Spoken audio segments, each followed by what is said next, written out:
So we give praise, esteem, and honor to the Most High Yahuwah by Hashem YAHUSHA this day.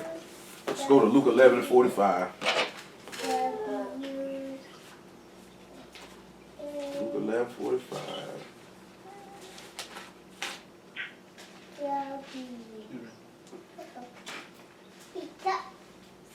Luke 11:45. Then answered one of the lawyers and said unto him, Master, thus saying thou, reproach us also? And he said, Woe unto you also, ye lawyers, for ye lade men with burdens grievous to be borne, and ye yourselves touch not the burdens with one of your fingers. So we even sit back and we look at that, right? He say, you burden the people with burdens. You won't even move them yourselves. We need to sit back and look at why he says this. Look at Zephaniah chapter 3. We'll just look at verse 1 all over again. He said they put heavy burdens on the people. They don't try to move them. They don't try to move them. Let me give Ezekiel 22, about 23. Probably even Ezekiel 34 while I'm thinking about it. And we'll look at Micah chapter 6. There's a whole bunch of stuff. Matter of fact, just don't even worry about Zephaniah. Just go ahead to Micah. Just go straight to Micah. Micah 3 and 8.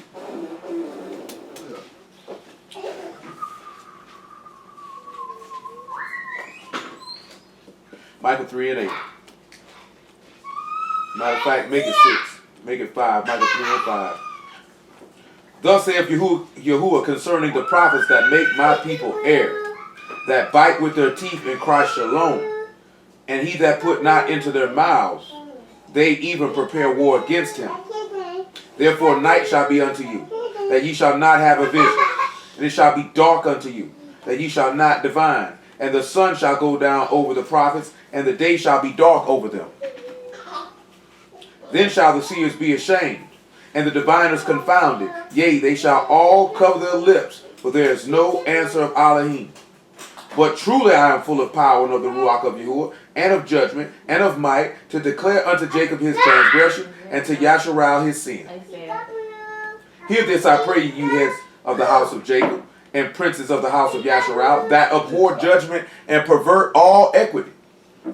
They build up Zion with blood, and Jerusalem with iniquity. The heads thereof judge for reward, and the priests thereof teach for hire, and the prophets thereof divine for money. Yet they will not lean upon Yahuwah, and say, Is not Yahuwah among us? No evil can come upon us.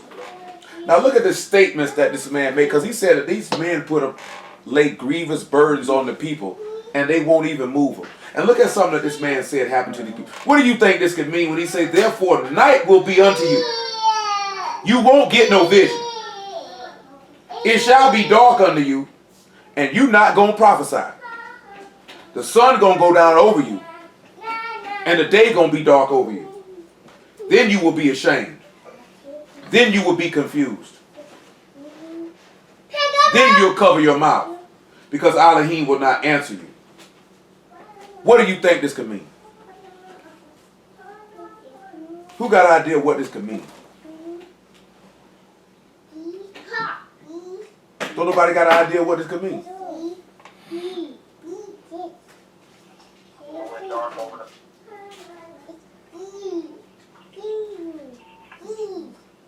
Anybody got it? What'd you say?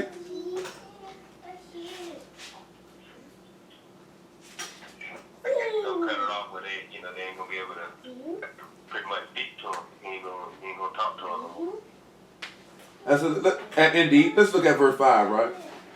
When he say the people that cause the people to err concerning the prophet, he say they bite with their teeth. They cry shalom, and he that put not into their mouth, they even prepare war against him.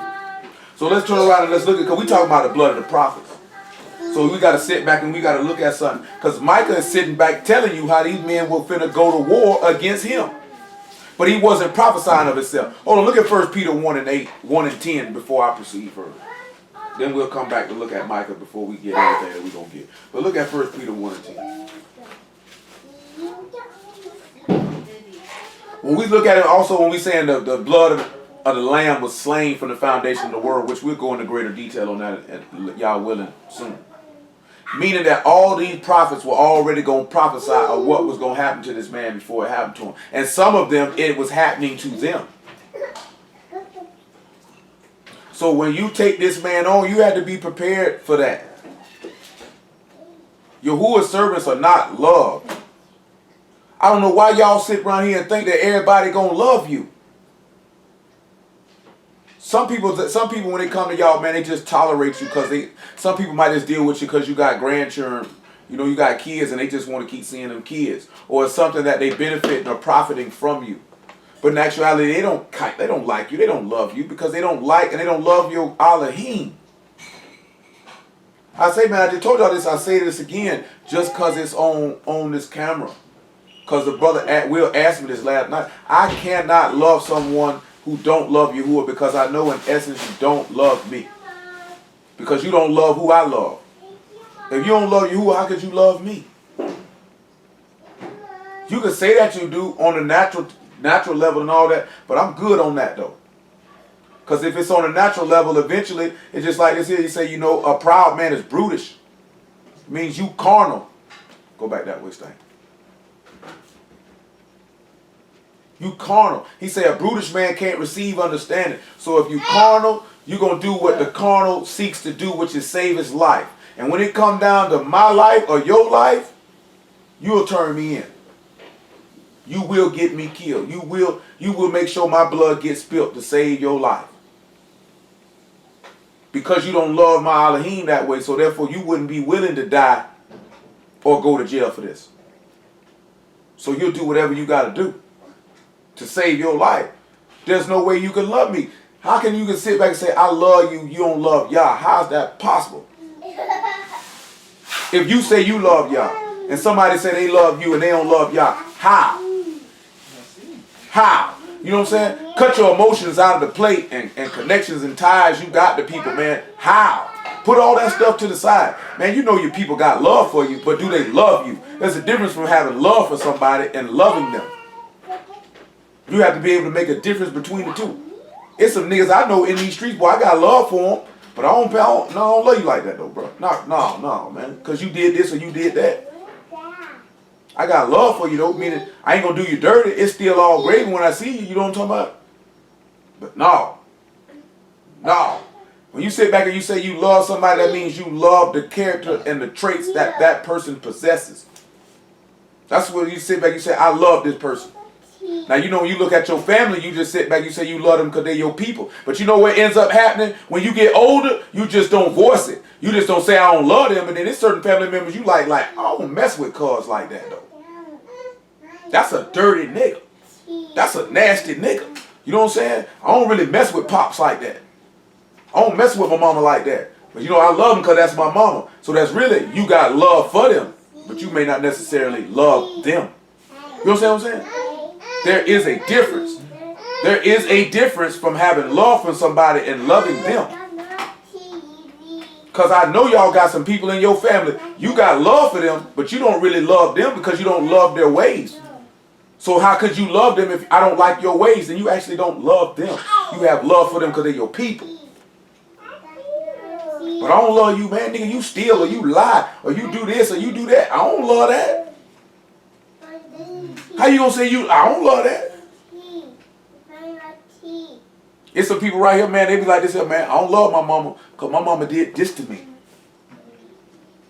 You know what I'm saying? Like did something real to you. I ain't talking about did something to you. Like I know dudes like, I don't mess with my mama like this here, man, because she did this, that, and the third. You know what I'm saying? Like they did something real to them. Not something you don't like. Same thing with it. How you gonna sit back, you gonna have a little girl be like, I don't love my, that nigga molested me, man. You know what I'm saying? That ain't gonna, you're not gonna sit here and tell me that person loves this person. I love you because you my daddy, but come on, man. It's as harsh as that sound, there is a difference from having love for somebody and loving them. You can have love for somebody and not love them. Do you know what I'm saying? Because that means you don't love their character or their personality, the things that they stand for, the things that they represent. I don't love that. I got love for you though, meaning you hungry, I'm feed you now. You know what I'm saying? You need me, I got you. I ain't gonna do nothing sour to you. You know what I'm saying? I ain't gonna do nothing nasty to you. I got love for you. If you need me, I got you. I don't mess with you like that. You know what I'm saying? I don't mess with you like that. There is a difference. 1 Peter 1 and 10, 1 and 9. Make it 8. 1 Peter 1 and 8. Whom having not seen ye love, and whom, though now you see him not yet, believing, you rejoice with joy unspeakable, full of esteem, receiving the end of your faith, even the salvation of your souls, of which salvation the prophets have inquired and searched diligently, who prophesied of the favor that should come unto you, searching what manner of time the Ruach of Mashiach, which was in them, did signify when it testified beforehand the sufferings of Mashiach and the esteem that should follow. So this is what we see in Micah doing.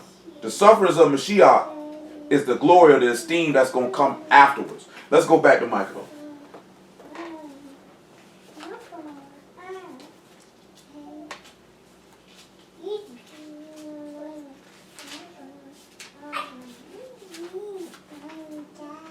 So when we look at verse 5, and he said, my prophets, they make my people err.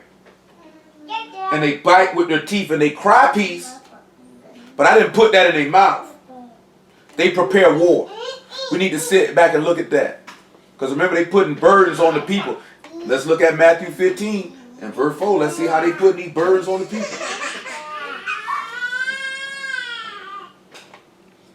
And Acts chapter, I think 15 as well. 15 and 1 is better. Then came to Yahusha scribes and Pharisees, which were of Jerusalem, saying, why do thy disciples transgress the tradition of the elders, for they wash not their hands when they eat bread? But he answered and said unto them, why do you also transgress the commandment of Elohim by your tradition? Now hold on. Get Matthew 23 and 1. Because we were talking about this last week. Look at Matthew 23 and 1. Look what he telling. Because he asked them, why you buck the word? Why you buck the word to do what you want to do? See, the traditions was putting heavy burdens on the people. You can even sit back and see how they were putting heavy burdens on the people when the people were coming to be healed and they were telling them not to come. You know what I'm saying? You got 6 days to come and get healed. Not on the Shabbat. Are you serious? Where is the mercy and compassion at? Is you serious? See, a lot of people sit back and they look at, oh, you're not being merciful, this, that, that, and the third, because you smash off on somebody with this word. Like I say, the master smash off on people all the time. I told you, when we smashed off on the Muslim, I ain't even get amped up. We smashed him hard, though. You know what I'm saying? We smashed him hard, though. 23 and 1 of Yahushua. Then spake Yahusha to the multitude and to his disciples, saying, the scribes and Pharisees sit in Moses' seat. All therefore whatsoever they bid you observe, that observe and do. But do not ye after their works, for they say and do not. For they bind heavy burdens and grievous to be borne, and they lay them on men's shoulders. But they themselves will not move them with one of their fingers.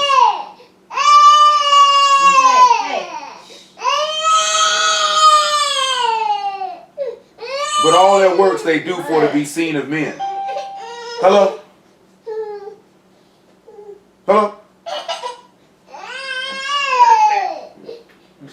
But all their works they do for to be seen of men. They make broad their phylacteries and enlarge the border of their garments. And they love the uppermost room at the feast and the chief seats in the synagogues, and the greetings in the markets, and to be called of men, Rabbi, Rabbi. See, when it comes down to it, to those that want to kill the prophets, especially we talk about those who say they profess faith in this word, they really want to be seen. They really care what men think. This is why the master said, how can you believe which receive honor one from another, and not the honor that comes from Elohim only? See, those that want the honor of men, that want the praise of men, they will kill you. Because they don't care what Yahuwah thinks. That's why they bite with their teeth. That's why they say peace when war is really in their heart. This is what Micah telling you about. Now you come on back to where we was at before that. You keep your yourself? Yeah. What's that? What's your part? What was I at before that? Matthew 15. Look, what you don't like for it? You sit back and look at it. That's why they sat back and looked at it. They looked at the traditions or the customs. That was more important to them than actually doing what the man said. And you sit back and you look at it, right? That's what it was in my mind. He said they laid burdens on men's shoulders which they will not move. When you had to sit back and realize the burden of death. Because remember, right, he said Issachar's a strong ass couching down between two burdens. And he bowed his shoulder to bear. See, the master came and actually came to bear them burdens. Since I said that, Lamentations chapter 2. Let me go ahead and make it plain what I'm talking about. What he talking about is them scribes and Pharisees ain't going to get that sin up off you. See, those men like I said, who put grievous burdens that ain't even going to move. They're not even trying to get your iniquity up off of you. Do you not realize this? I tell y'all this all the time. If a nigga stamp you committing sin or commit sin with you, they do not love you. They hate you. I don't care what you think. If you think a nigga love you and they willing to commit sin with you or commit sin with you or condone, they don't love you. He said open rebuke is better than secret love. This man said, as many as I love, I chasten and rebuke. If you're going to sit back, and it don't make no difference, you can take the spiritual and lay it right with the natural. But if you love somebody, you're not going to watch them participate in destructive behavior, nor will you seek the benefit off of it. It ain't no different, man. If your son out here selling drugs, you take money from him, man, you don't love that boy because you know this is destructive. This could cost him his life or he could go to jail and you benefit. How could you say you love that person? You love what they can do for you. You don't actually love them because if you did, you wouldn't condone the behavior. You wouldn't be an enabler. Do you know what I'm saying? That's what I meant when I was talking about that last night when people say I love somebody without conditions. You are an enabler of bad behavior. You know what I'm saying? Because if you love them, you're telling them, no, I don't condone that. I will not participate with that. Matter of fact, I will cease contact with you until you eliminate that. You know what I'm saying? That's enabling bad. You sit back and say, yeah, man, I know you shouldn't smoke. That you know you don't agree with somebody smoking, but you buy them weed. You know what I'm saying? Or you sit around them while they smoking. You're enabling that. Because if you don't agree with it, you're not rocking with it. Period. You know what I'm saying? You're not rocking with that. And you're not going to be around it long enough just to let them know that I don't agree with that. And I don't agree with it enough to the point that I will cease contact and communion with you. Meaning I won't come around you until you amend that. Because I love you that much to tell you that I don't agree with it and separate myself until you do something about it. But most times in this world, boy, they teach us to enable people's behavior because it's calling it, I just got to grow with you and work through it. Nah, I ain't working through nothing. You know what I'm saying? If a nigga around here smoking crack, I'm not working through that. You finna be with me smoking dope? No, I ain't talking about just on no relationship, friend and all, family and all. No, I don't agree with that. Man, I'll tell you something, man. My homegirl used to strip. But I ain't never go to the club and see her strip. You know what I'm saying? She used to ask me to come all the time. I don't agree with what you're doing. You know what I'm saying? I'm not coming. Period. You know what I'm saying? I'm not coming. I don't agree with it. Like nigga used to take me to the strip club, bro. Like they said, them girls ask for a tip. I ain't giving you no tip. I don't even really agree with what you're doing. Even in the same token, a nigga selling crack, but I don't agree with what you're doing. I would prefer y'all don't even be like, this don't really move, this don't do nothing for me. I don't agree with what you're doing. So I'm not finna give you no money in support of that. I don't support this. I don't agree with this. You know what I'm saying? I'm not cool with this. At all. Now, I didn't go to strip clubs on my own. Then my homeboys be like, hey man, because you know, in Jacksonville, strip club scene kind of different. You know what I'm saying? Niggas be in there hanging out. And then, you know, it was a lot of narcotic activity going on in some of the ones we was in. So that's the reason why niggas was really even in there. You know what I'm talking about? But if them niggas wouldn't be like, bruh, we finna go to strip club, come with me, bro. I probably would have never stepped into one. I would have never went on my own. You know what I'm saying? I don't agree with that. I'm not with that. Like it's never entered in my mind, well, I want to hit the strip club tonight. Never. Not once.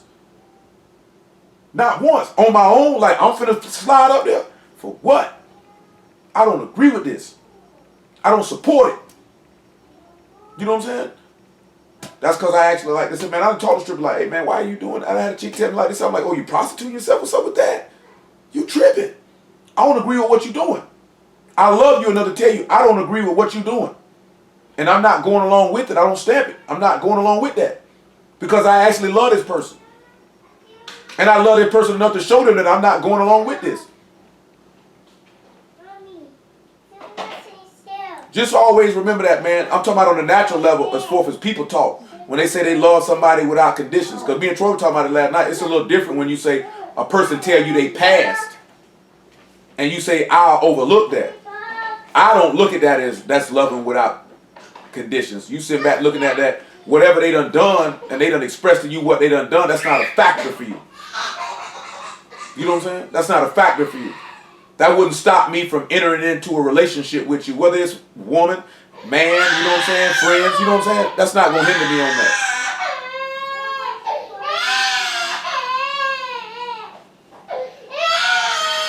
But when you talking about actually dealing with somebody, in whatever capacity, because when I say relationship, I'm not just always just referring to just being with somebody.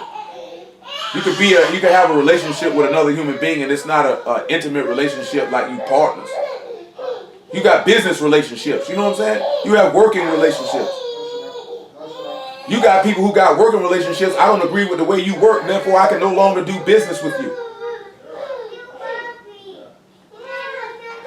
What I just had for you? Lamentation chapter 2.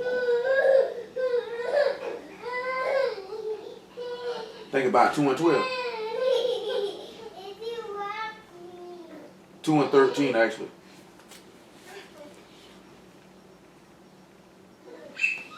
What thing shall I take witness? What thing shall I take to witness for thee? What thing shall I liken to thee? O daughter of Jerusalem, what shall I equal to thee, that I might comfort thee? O virgin daughter of Zion, for thy breach is great like the sea. Who can heal thee? Because he said these men ain't going to remove this burden now. Again, I mentioned to you now, Genesis 49 and 14. It's to cause a strong ass captured down between two burdens. He bowed his shoulder to bear. That means the master was coming to remove that burden from you. He said, my yoke is easy and my burden is light. That means this man was willing to come in and remove the burdens that these wolves were not willing to move. I'll give you an example. Just because this is a real life situation. Well, we were talking with Will Cousin. Will Cousin is an example of a man who laid grievous things upon men's shoulders and will not move them. They won't move them. They're not going to let you know what you need to do to get clean. They're not going to tell you what you can do to get your sin up off of you. How do these people have a genuine care and love for you? How is that possible? Because the master loved you enough not to only die, but to let you know sin was wrong and to get it off of you and to remove it. He said, thy prophets have seen vain and foolish things for thee. They have not discovered thine iniquity, to turn away thy captivity, but they have seen for thee false burdens and causes of banishment. So let me look at something real fast. Let me look at something real fast.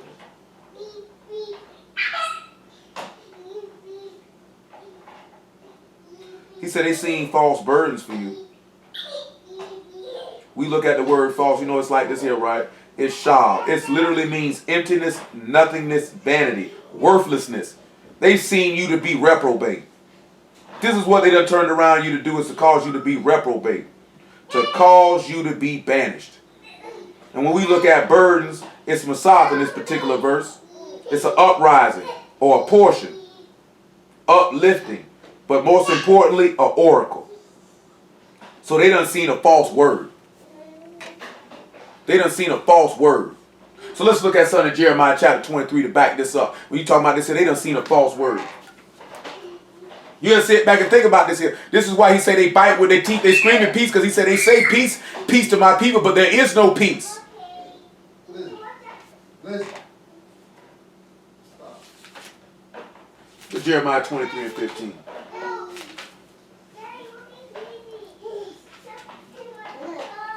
and 14. Matter of fact, make it 23 and 13.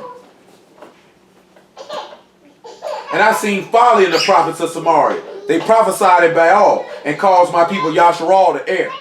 I have seen also in the prophets of Jerusalem a horrible thing. They commit adultery and walk in lies. They strengthen also the hand of evildoers, that none doth return from his wickedness. They are all unto me. All of them are unto me as Sodom, and the inhabitants thereof as Gomorrah. You see how they're talking about? They giving you a false word. They strengthen the hand of evildoers. See, Ezekiel told you about this here. I'm going to read it too. Just give me a second. Let me finish this. I'm going to read it too. So you can sit back and see why these men are coming want to kill you and why they hated the man the way they hated the man. Because if you recall in what we read in Micah, he said, full of power of Yahuwah to show the house of Jacob his sins. This is what caused them to bite with the teeth and to say shalom when y'all didn't put peace in their mouth. He said, therefore, thus saith Yahuwah of hosts, concerning the prophets, behold, I will feed them with wormwood, and make them drink the water of gall. For from the prophets of Jerusalem is profane is gone forth into all the land. He done made you common. This is the burdens that they place upon a man and won't even move him.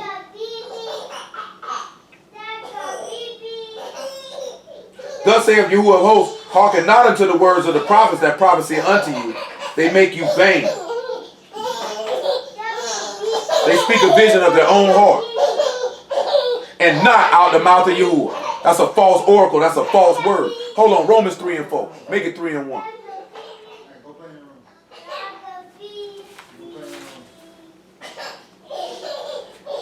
Romans 3 and 1. We still holding Matthew chapter 15.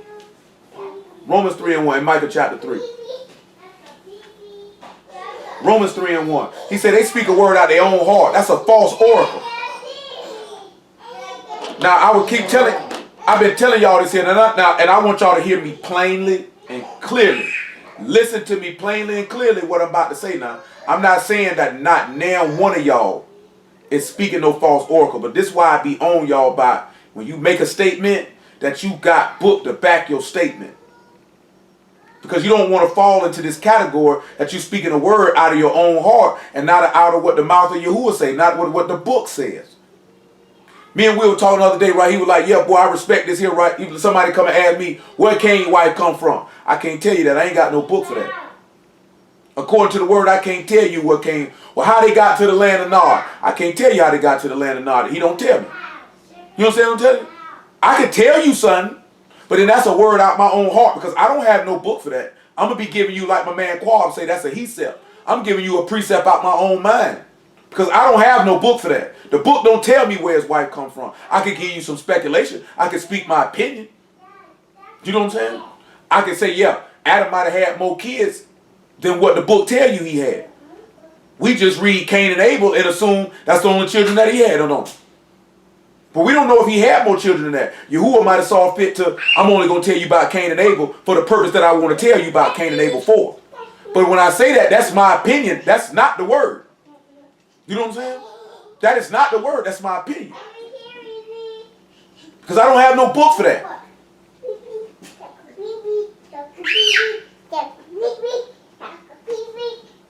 Romans 3 and 1.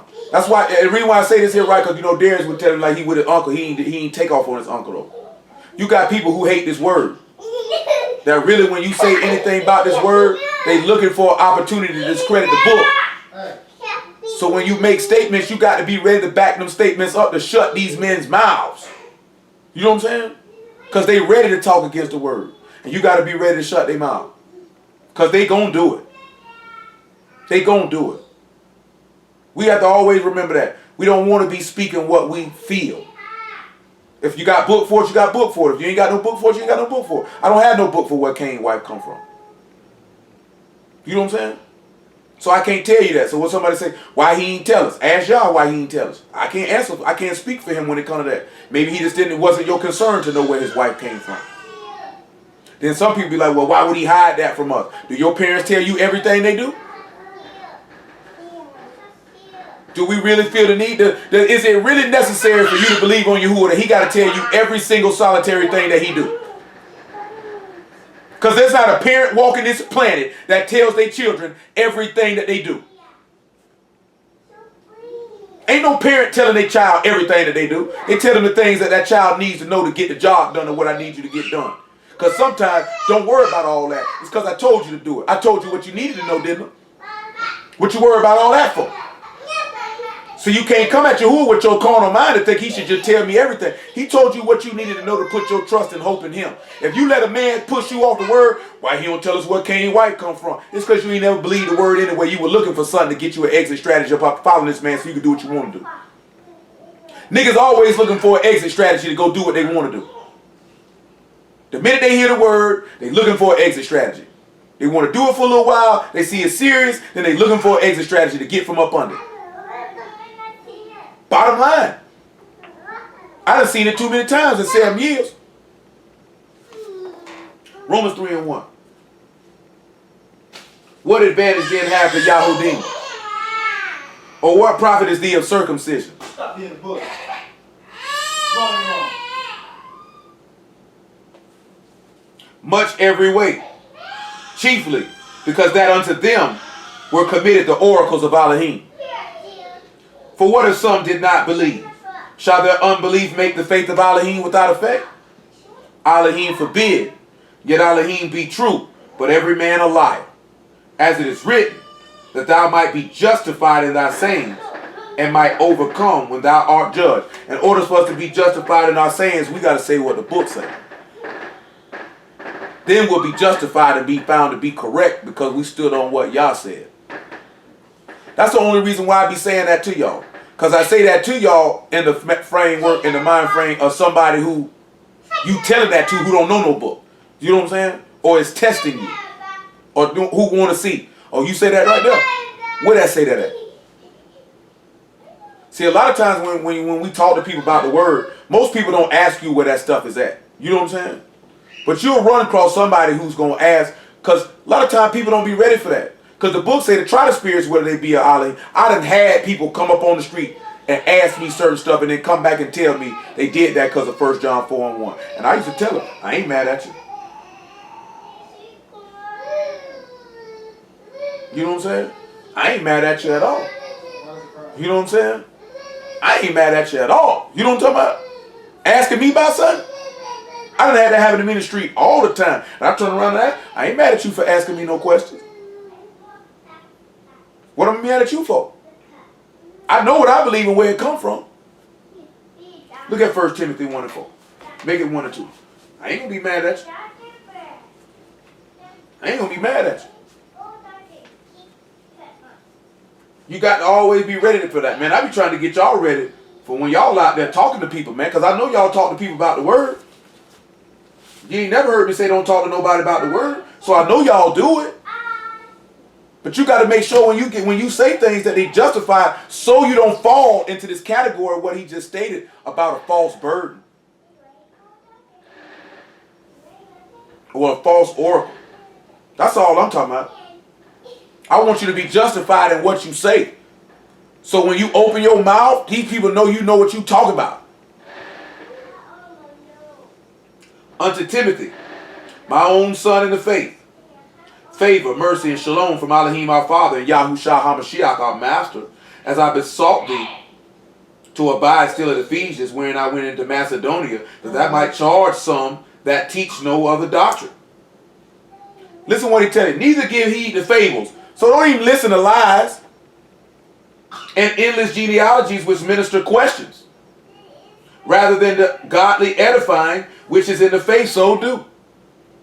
Now the end of the commandment is charity out of a pure heart, and of a good conscience, and of faith unfeigned. For some which having swerved turned aside unto vain jangling. So you know what ends up happening? Because people don't have a love for Yahuwah out of a pure heart. Well, we ain't get to the washing of the heart like I wanted to last week. And out of a good brain, because he told you in Matthew 13 that when that seed fall in the good ground and of a good, honest heart, and they take the word and they do it. Because you can't fake faith in Yahuwah. You can't fake that. That's what y'all don't understand. You can't fake that. Because it's going to eventually show if you really got a true faith. You can't fake faith in Yahuwah. I told you plenty of time, man, like Nas said, man, well, Jay-Z said, it's only so long that fake thugs can pretend. It's only so long you can pretend that you got a faith in Yahuwah Elohim. He will put you in a situation and circumstance to where your heart will be revealed that you do not trust in him nor hope in him. You can't fake that. But then he says some will side to swerve to side to vain jangling or worthless talking. See, Jonah chapter 2 about verse 8 say those that observe lying vanities forsake their own mercy. When you observe worthlessness, whether it's idols or false oracles or false teachers, You forsake your own mercy. You rejecting Yahusha. You are abandoning that. But look at the key thing he told you. All them endless genealogies. And see where that's coming from. Hold on. Hello? Hello? All right. What we're referring to is this. You see Adam's genealogy in Genesis chapter 5. You see genealogies in Chronicles. You see the master's genealogy in Matthew and Luke. And all that stuff the dudes be trying to figure out administers so many questions. That's what turned people from the faith, because you want to know this and you want to know this. And what do you want to know it for? If you know where Cain's wife come from, now what? What did that do for you? What did that do for you? Did that cause you to trust in Yahuwah more because you knew where his wife came from? See, nigga, the problem is they feel like y'all supposed to tell them everything. Why do you feel that way? I want to know how many of y'all parents told you everything they done ever done, to the last minute detail. You would never know now, would you? You don't know if they holding nothing back. You know how you don't know? Because you weren't there. You know what I'm saying? So you will never know. Is that going to cause you to be less obedient to your parents or less trusting to your parents because they didn't tell you everything? This how we size y'all. And you know, I'll be honest with you. This is my opinion. I speak this of myself. I think some stuff he leave out just to trip niggas up so they can go to hell. You know what I'm saying? Because you getting caught up on that. I ain't never been caught up on where Cain's wife come from. Wasn't never really a concern for me. Never really sat around and thought about it. I feel like David. I don't exercise myself in things too high for me. You know what I'm saying? If he wanted me to know it, he would have told me. Obviously, since he didn't tell me, he didn't want me to know it. So it's not my concern. Do you know what I'm saying? That's how I look at it a lot. If it's not my concern, what I'm worried about it for? You know what I'm saying? It's a lot of time people come tell me stuff about people, this, that, there, and the third. And I be like, shoot, nigga, I didn't ask you for that because I'm not really concerned about what they're doing. Because if I was concerned, I would ask. If I asked, that means I'm concerned. You know what I'm saying? I would like to know. If I don't ask, nigga, I don't care. They can do what they want to do. You know what I'm saying? Like straight, you do what you want to do. I don't care what you're doing. What you telling me for? I didn't ask you for that. That's one thing you see, like it's a little different. I seen my homeboy, he tell it like, yeah, boy, I seen, yeah, such and such. Yeah, that's different. You know what I'm talking about? Nigga just volunteering, yeah, boy. Cuz, smoking dope. Nigga, what that got to do with me? It's crying out shame, he's smoking dope. I don't really care, nigga.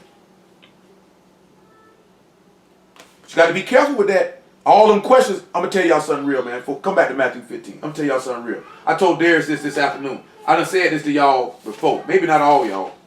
I know I done said it a little month ago. I know I done preached it in the street, but I might have not said it in a while. The greatest thing that Satan is out to do is destroy the Bible without touching it. He seeks to destroy the book of Yahuwah without touching it. He seeks to destroy the scriptures without touching it. How does he do that? By destroying the faith of men for you to cast the book away. Because the man know he can never destroy the word. The book say the word endure forever. And that's what it say. Say your word is settled in Shamahim forever. He can't never get rid of that. Even if they would have destroyed actual hard copies of the book, because the law is written in your heart and in your inward parts, he still can't destroy it. The word will endure forever.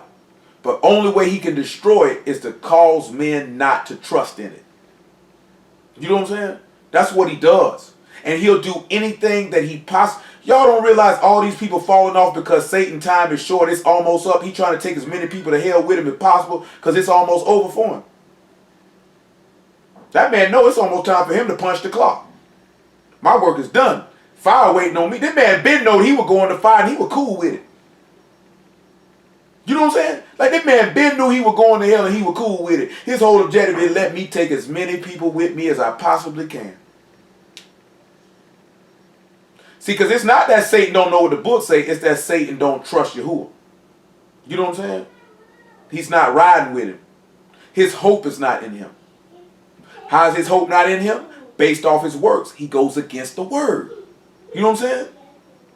Now that's speaking book. That's obvious. He goes against the word, right? I mean, his trust and hope ain't in Yahuwah. Anybody that go against the word, your trust and hope is not in Yahuwah. It's in yourself. It's in yourself. Your God is your belly. You mind earthly things.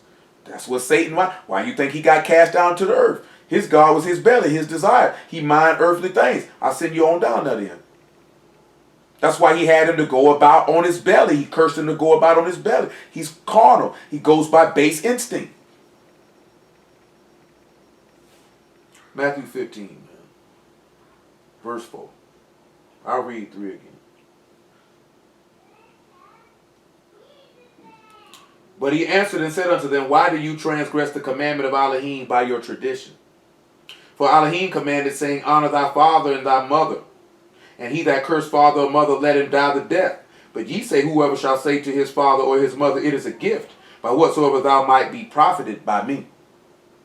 And honor not his father or his mother, he shall be free. Thus have you made the commandment of Elohim of none effect by your tradition. Ye hypocrites, well did Yeshayahu prophesy of you, saying, this people draw nigh unto me with their mouth, and honor me with their lips, but their heart is far from me. But in vain they do worship me, teaching for the doctrines and commandments of men.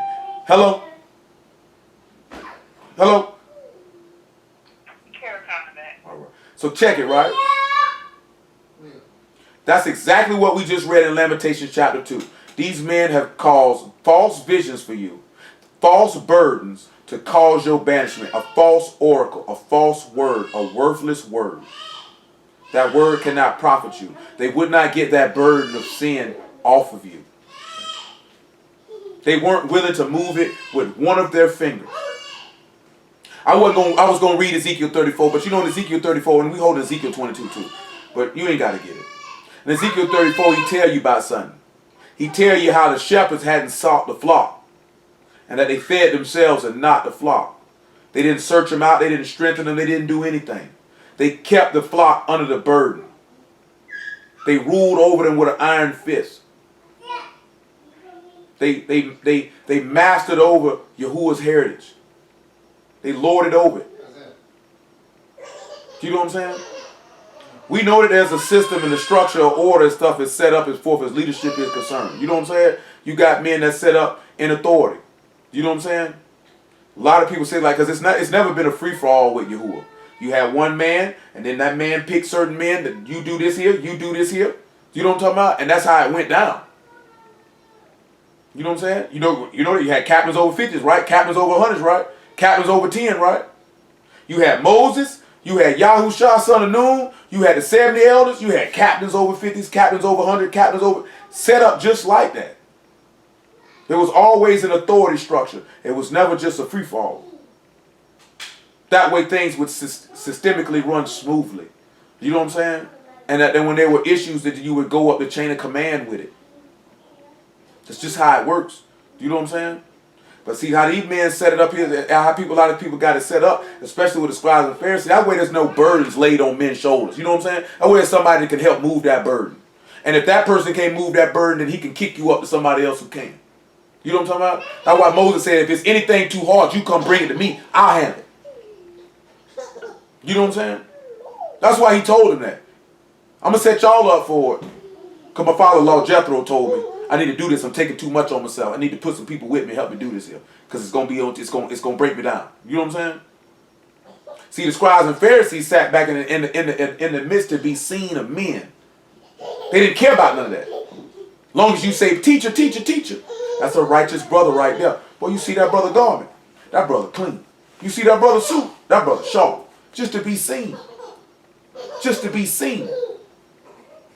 To be seen. Most people who deal with this word, man, it don't matter if they're Hebrews or not. They just want to be seen. Just want to be seen. Like, who cares about... I ain't never cared what a nigga thought about me. Like, I don't do this to be seen. Seen for what? What am I going to get off somebody patting me on my back and saying I'm this and I'm that? It's different if my peers do it, meaning the people I deal with. You know what I'm saying? I appreciate that. You know what I mean? But just to be seen? Don't do this to be seen. Seen for what? What you going to get out of that? Come on back to Micah chapter 3 so I can get to the point of what we're going to work on. Man.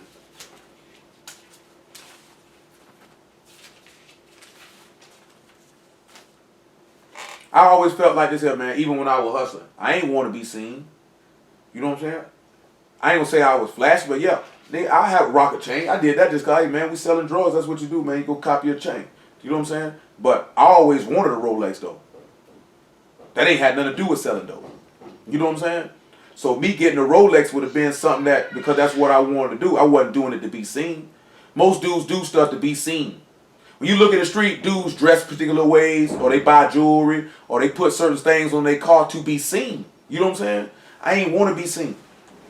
I want to be sitting off in the cut with a whole bunch of money. Don't nobody know that I got it. They'll know that that boy stay fly though. But I was always fly, so it didn't make no difference. You know what I'm saying? That wouldn't have been outside the norm. Those who knew me knew that he's into watches. So me wearing a watch, certain type, that wouldn't have been outside the norm. You know what I'm saying? They would have been accustomed to that. He's always done this. He's always been like this here. So I'm not doing it to be seen. I'm doing my regular. Niggas know, yeah, that boy want a Benz or a Lex. That don't mean that I'm getting off like this. Because niggas buy stuff and can't afford it all the time. You know what I'm saying? You got niggas be leasing cars. Nigga think he's sitting on, man, they got no money. Not like what you think he got. Because that's what you do when you want people to see you for more than what you actually are. That's why Paul said, unless a man see me for more than what I am. You know what I'm saying? When you want to be seen, then you want somebody to see the image that you're portraying that you want them to see. Because this is how you want to be viewed. This is how you want to be accepted. I don't particularly care. You know what I'm saying? I know dudes think I'm this, I'm that. I don't really care. You know what I'm saying? What that gonna do for me? That ain't make me nothing. You know what I'm saying? I ran across this thing today, man. It was always funny to me. It's when 50 were talking. And I tell y'all the same thing because I felt them on that. Like, what can you learn from somebody who ain't got nothing going on? You know what I'm saying? What can you get out of that conversation? What can he teach you? You know what I'm saying? That's why sometimes when y'all see me and I'm talking to people and I'm getting exasperated and all that there, because I'm not getting nothing out of this conversation. You know what I'm saying? Like, I ain't averse to, if I'm kicking it with a dude, that he can break me off with something and I can learn something from him in this conversation. Because I've always been somebody that seek to pick up a piece of game from somebody else. I ain't got no problem with that. But I'm sitting here talking to a nigga, you ain't got nothing going on. What can you actually add on to me, bro? But in the position that we in the world, you don't want to seem to be nasty and doing people like this here. But you know what I'm saying? I got a low tolerance for stupidity. A real low tolerance for it. My whole family like that on my mama's side. We have a low tolerance for stupidity. You know what I'm saying? And it's only because of the word that we're not as sarcastic as we can be. Because Lil Muffin knows we can be sarcastic, can't we? Real sarcastic. I'm talking about real. Nowhere near. My mama whole side of the family is like this. All us like this. I'm talking about my uncle is like this. My cousin is like this. My mama's like that. I'm like that. Muffin like that. It's the word where me and Muffin is not sarcastic like that no more. Even my mama like, bro, we'll take off. You know what I'm saying? A low tolerance for stupidity. It frustrates us to no end.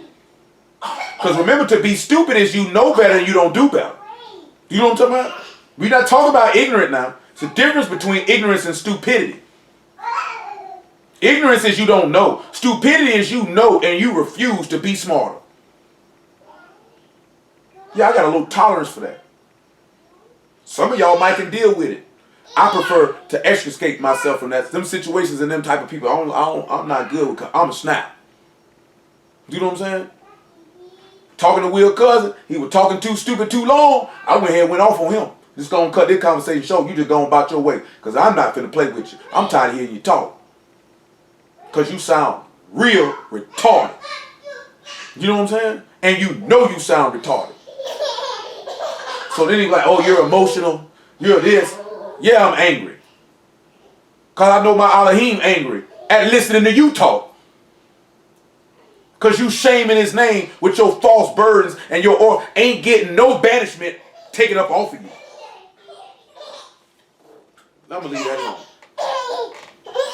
Micah 3 and 5 again. So when he says that concerning these prophets, make it verse 4. Make it, just look at verse 1.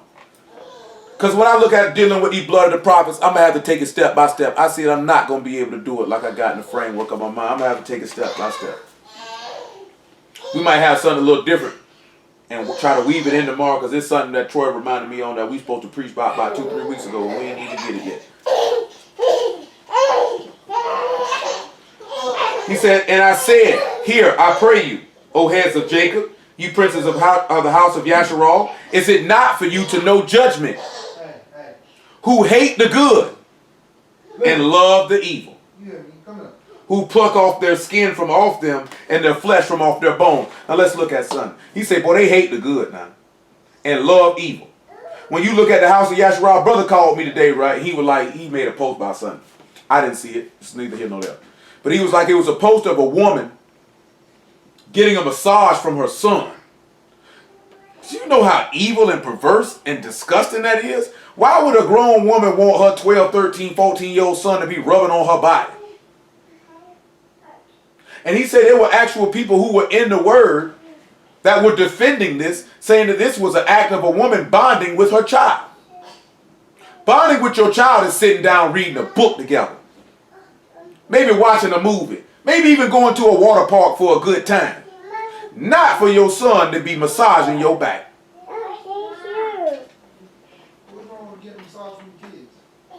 You gonna let your 14-year-old boy massaging his mama, bro? That's not normal. That's not right, bro.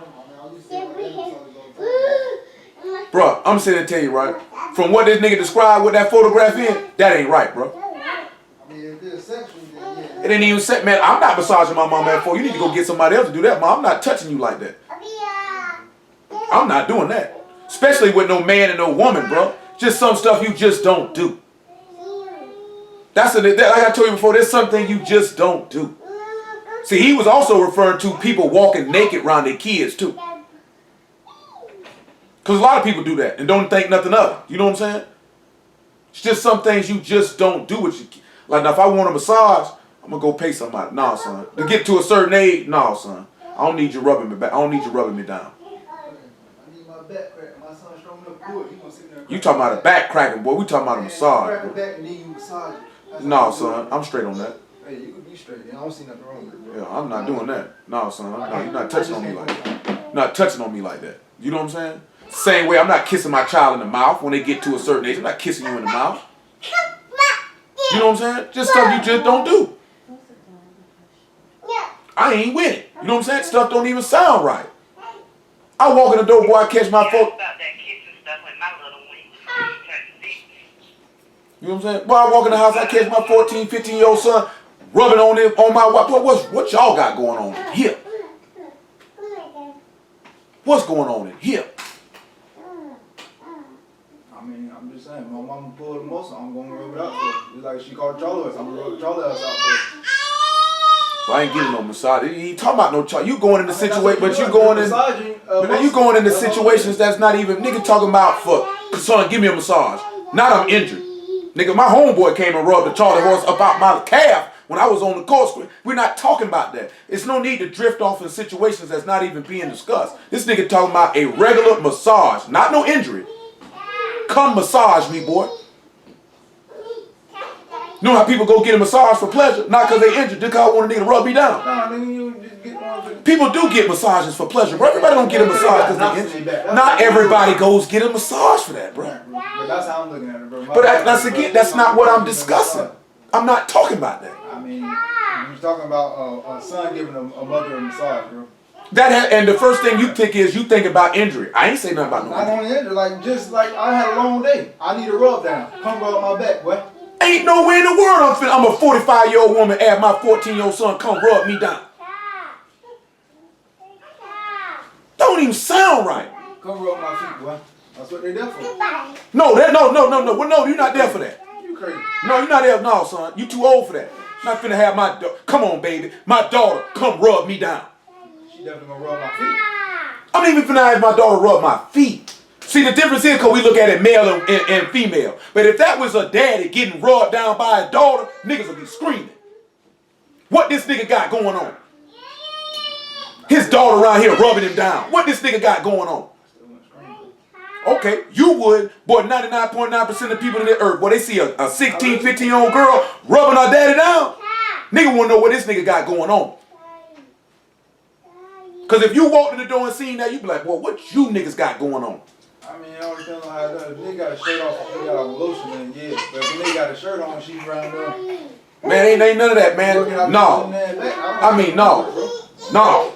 No, ain't doing that. I gotta draw the line. You gotta draw the line somewhere with stuff like no. Stuff is just not neat and expedient to do. Especially when you dealing with what we dealing with. You ain't even want your good to be evil spoken. You don't even want a nigga to open their mouth and say nothing like that. Like, no, but then without the word, no. Absolutely not. No word, no. My daughter's not rubbing on me. No, don't, no. That's what your mama for. Your mama is for that. You're not for that. I need a massage. My wife will rub me down. Some people are single parents, bro. Wait, man. Then get what? You need to go holler at somebody and pay you some cash for it. Because your teenage daughter shouldn't be rubbing on you. Like, there's no reason why your teenage daughter should be rubbing on you. I don't care what it was for. But unless you hurt, she got no business touching you, man. Not like that, bro. Some stuff just ain't cool. No, man, that stuff ain't cool. I ain't with it. I can't, no, sir. No, I'm straight. Baby, I'm all right. I'll get over it. No, you can't touch on me like that. I mean, I used to tell my homegirl all the time. Now, when we look at this word right here, it's gazal for tip. She used to walk around her son in her drawers. You can't be doing that, man. You know what I'm saying? What's wrong with you? He just, man, you don't walk around here, your titties out, your vagina out, your booty around here jiggling. You don't walk around your child like that. That's not cool. Same way a man shouldn't be walking around and cheering in his drawers. That ain't cool, bro. Especially when you talking about opposite gender. Your daughter don't need to see that. Your son don't need to see that. I wouldn't care how old they were. You don't do that. They don't need to have no image of, I see my mama in her drawers. I see my dad in his drawers. I see my mama naked. But these people walk around and do it all day, every day. Don't think nothing of it. You know what I'm saying? That's just certain stuff you just don't do. Like, ain't nobody had to tell me that. I ain't walking around no cheering naked. My homie be like, this, I'm on the phone with you. I'm like, what you doing? Just got out the shower. Got to put my clothes on. I'm like, what, you naked? Yeah. And the baby in there? Yeah. This nigga 2-3 years old. What you walk around your son butt naked for? Why would you do that? This nigga like she would walk around a 5-6-year-old son naked. Why? The word is gazal. It means to tear away, seize, plunder, pull off, rob, or take away by force.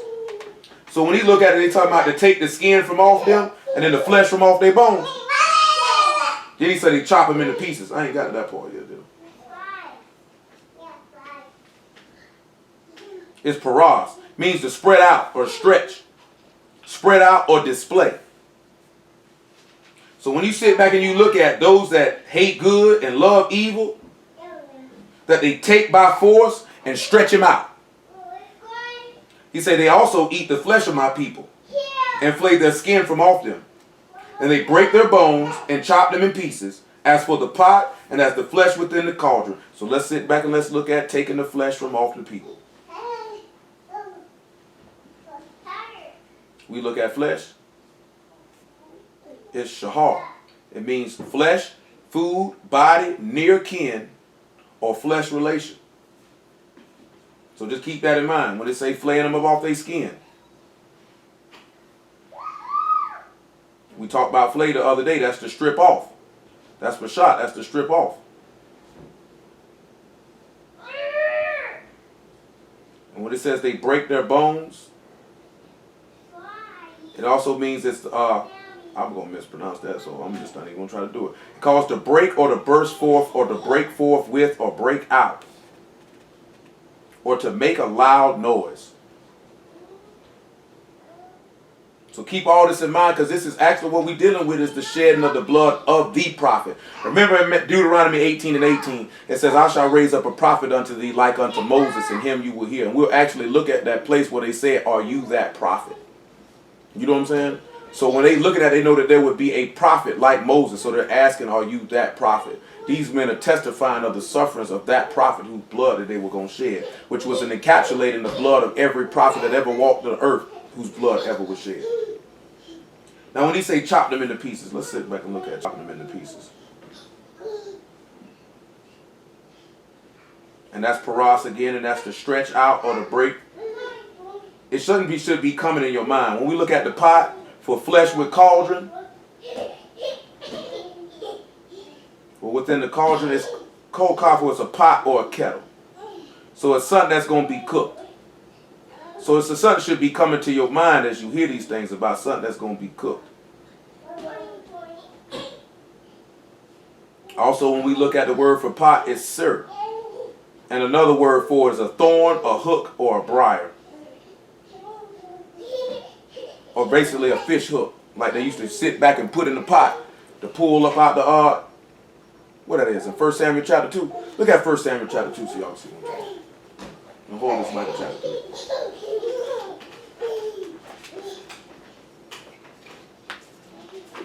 About 2. The other day that made me think of like one of those that you didn't heard with the crawl. Absolutely. 1 Samuel 2 and 11.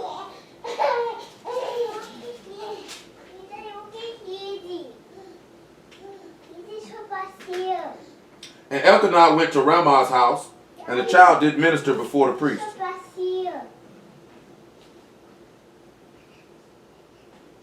Now the minister unto Yahuwah before Eli the priest. Now the sons of Eli were the sons of Belial. They knew not Yahuwah. And the priest's custom was with the people was that when any man offered sacrifice, the priest's servants came while the flesh was in the seething, or while it was cooking, while it was hot. And with a flesh hook of 3 teeth in his hand, he stroked it into the pan or the kettle or the cauldron or pot. All that the flesh hook brought up, the priest took for himself. So they did in Shiloh unto all of Yasharal that came hither. So he said, whatever part that these hooks kept, he kept for himself. Now come back to Micah chapter 3, see how it all makes sense.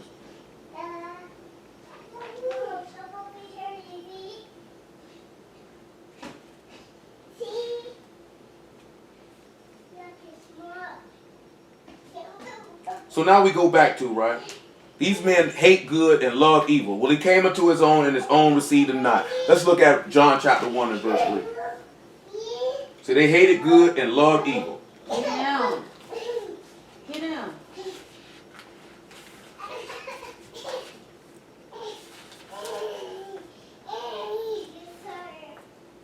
John 1 and 3.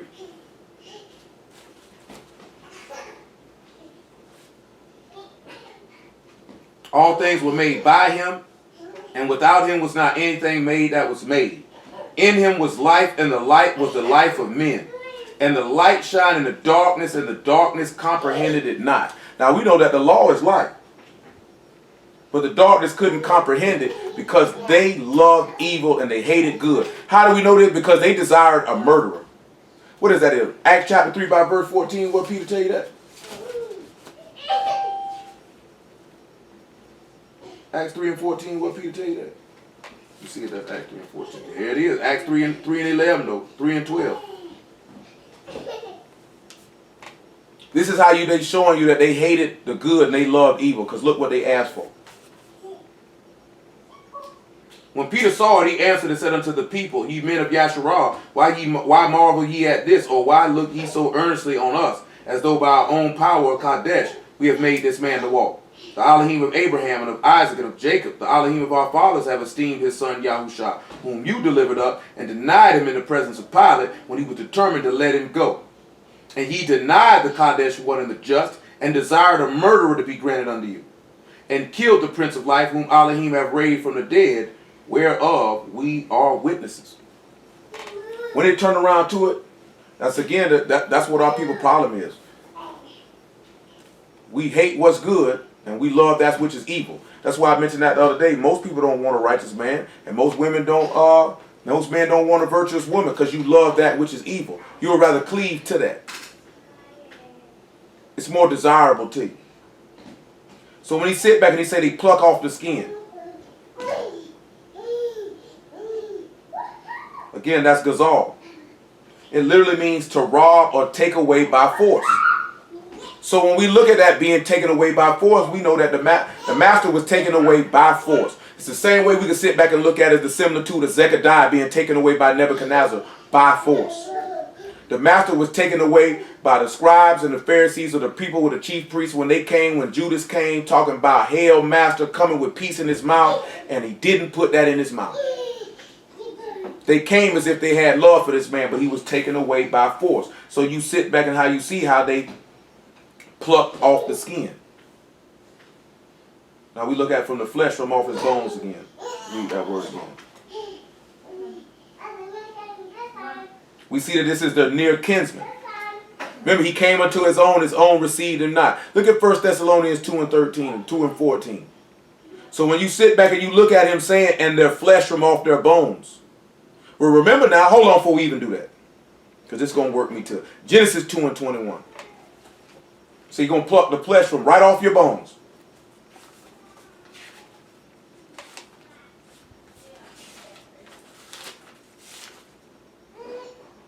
Genesis 2 and 21.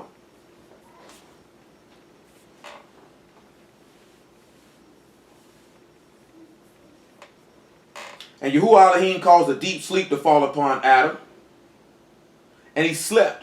And he took one of his ribs and closed up the flesh instead thereof.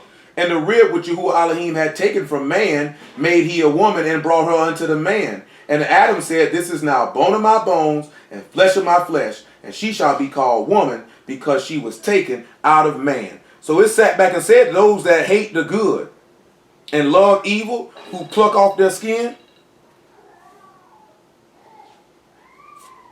which meaning they sat back and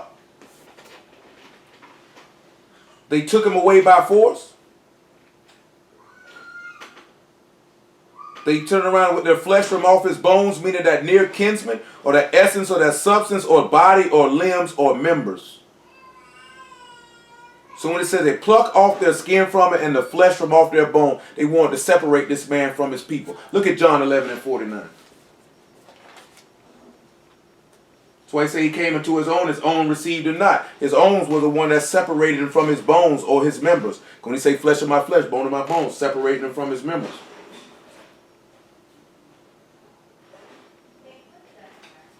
John 11 and 49. 45 actually. Then many of the Yahudim, then we look at 1 Thessalonians 2 and 14. Then many of the Yahudim, which came to Mary, and had seen the things which YAHUSHA did, believed on him.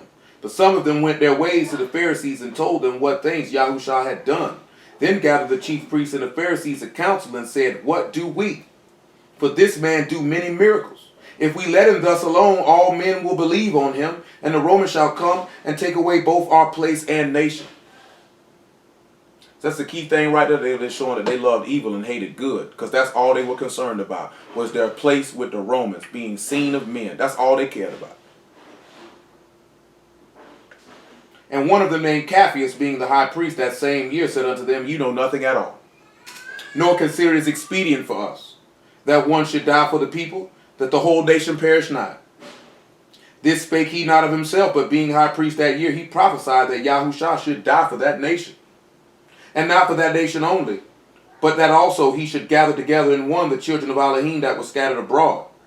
Then from that day forth they took counsel together to put him to death. Their whole purpose was to separate this man from his people. Because when we look at that word in that, for the word for flesh there, it's meaning kinsman or near kinsman. You know, you sit back and you think in the law in Leviticus 25, it talk about the only person that can redeem you from slavery is a near kinsman. So when you look at your flesh, it's got to be someone of your flesh. It's got to be a relative. They got to be near to you. When they sat back and they seen the master, they knew that he was near to us. They wanted to stop him and separate him from the body. That's why they say you better leave power to kill you. Matter of fact, since I said it, we mentioned this a couple weeks ago. Genesis chapter 20. Genesis chapter 20. Well, I didn't talk about it with everybody, but me, Troy, and Will did. When that dude called me on the phone talking about something.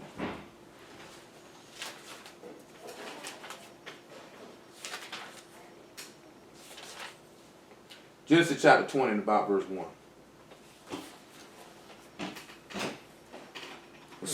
Look at another instance of where sin is seeking to separate you from flesh of your flesh and bone of your bones. See, I'm taking a different track along with what me, Troy, and Will talked about when we was at that pool on the west side that day. Because you looking at, they trying to separate the flesh from the bones. Separate the near kinsman from his members. Separate Yahusha from his wife.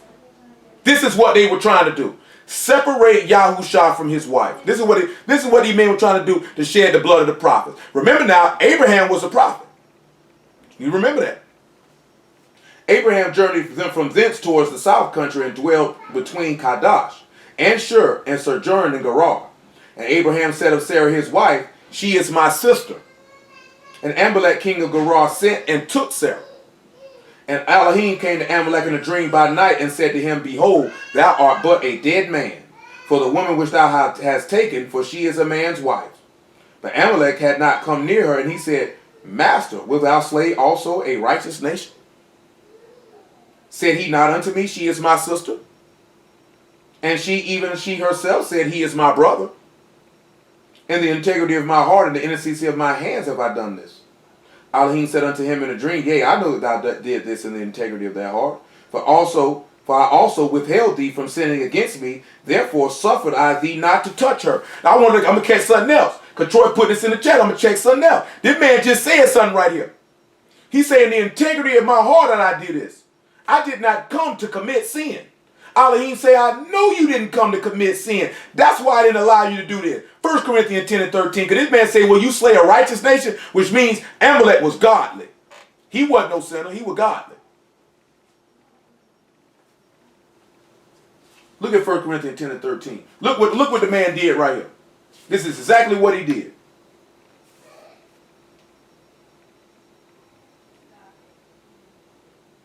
Make it 10 and 11.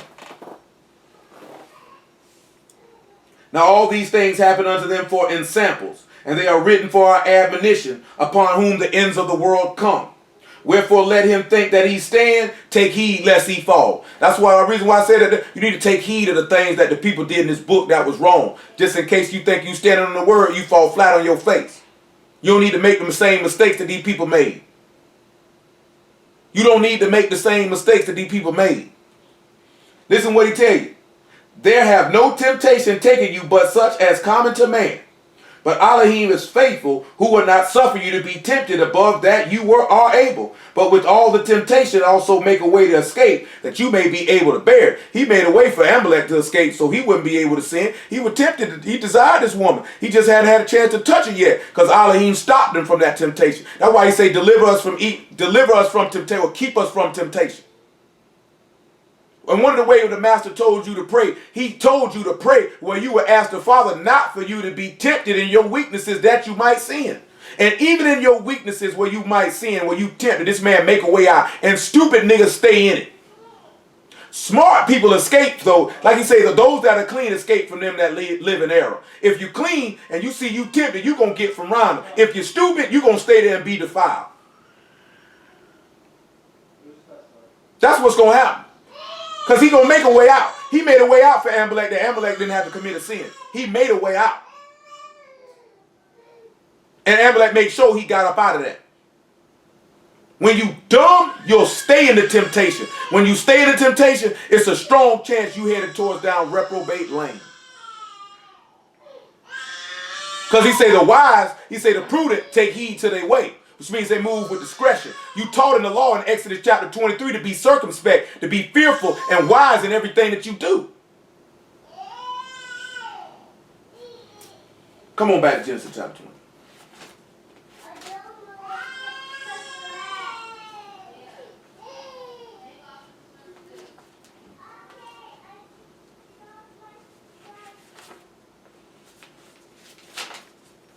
Genesis chapter 20. Verse 7. Now therefore restore the man his wife, for he is a prophet, and he shall pray for thee, and thou shalt live. If thou restore her not, know thou that thou shalt surely die, thou and all that are thine. Now it's amazing that he say, man, you need to get this man back his wife, because he is a prophet, and he will pray for you, and you'll live. But if you don't do it, you will die. Keep that in mind. Drop down this chapter. Verse 11. Make it 10. Drop down to verse 10. Keep that in mind. If you give her back, he'll pray for you. You'll live now. But if not, you will die in everything that you got. Now I'm going to show you how the people, scribes and the Pharisees that sought to flay the man's skin and break off his bones, they didn't seek to do that. That's why he say, he that is with me, gather with me. He that is against me, scatter. He's sitting back looking at it, try to separate the kinsmen from his members. Why you think he said that? Because Micah had already told you about it. They were seeking to scatter the members or scatter the bones. Chop his bones up and scatter the body. And Amalek said unto Abraham, what saw thou that thou hast done this thing? And Abraham said, because I thought surely the fear of Elohim is not in this place. They will slay me for my wife's sake. Just like Micah is telling you. Because they wanted to slay the blood of the prophets because they don't respect Elohim. What you think they're going to do to you? What you think going to happen in this earth? Because the fear of Elohim is not in the earth. What you think going to happen to you? The fear of Elohim is not in the earth. It is not in the earth, regardless of what you thinking. See, we around here worrying about Mr. Charlie, and to a certain extent, you ought to be. But you should be worried about sinners when these people turn their hearts and minds towards you. Then what? Because right now, all they do is laugh at you and pick at you. Them same people that laugh and pick at you will turn Mr. Charlie in to kill you because they know you are serving the YAHUSHA HaMashiach, just like Judas did to the master. Just like Judas did to the master. Turned him in.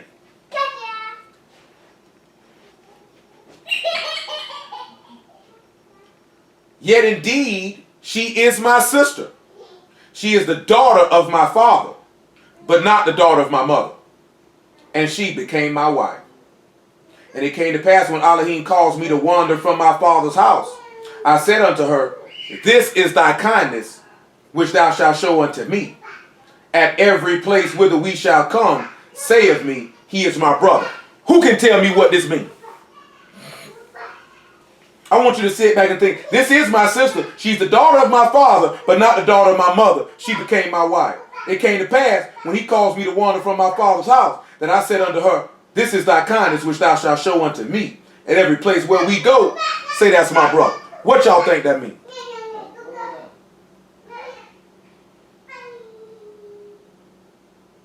Who got an idea? Don't everybody speak at once. I was thinking when the master said, whoever is my brother and father, whoever does the will of my father is my brother and my father. Yeah, I mean, but listen to what he say now. You got to catch everything this man's saying. Listen to everything he's saying. This is my sister, the daughter of my father, not the daughter of my mother. She became my wife. It came to pass when Elohim caused me to wander from my father's house, that I said unto her, this is the kindness that you'll show unto me. Every place whither you go, that we shall come, say of me, he is my brother. What does this mean? Who know what this means? And wife. As a nation, we his wife. And this is a master as far as him taking us as to be his wife. And us being joined to the Father. What you were finna say? Uh-huh. What you said, say, little Stanley? And the piggyback of what Will said, you know, I was thinking that too. And then when you were starting off, I was just thinking about Hagar and Ishmael and Isaac and Abraham. Well, Hagar wouldn't be the same because that's not his sister. That was his handmaid. That was Sarah's handmaid. Like, you got to listen to what he's saying. They wanted to kill him for his wife. He told him, if you give the man his wife back, he'll pray for you and you'll live. But if you don't get this man his wife back, I'm going to kill you. Take into account that we looking at Micah chapter 3 when they say they seeking to separate the flesh from the bones, or the near kinsman from the member. We know in members is the body or the wife. So they're trying to separate the husband from the wife, just like we seeing right here. And right here he said, she is my sister, the daughter of my father, but not the daughter of my mother. Now, why would he make the mention that this is not the daughter of my mother? So I want y'all to catch every point. Y'all spoke correct. I want you to catch every point, every minute point. Because that would be against the law. That is true.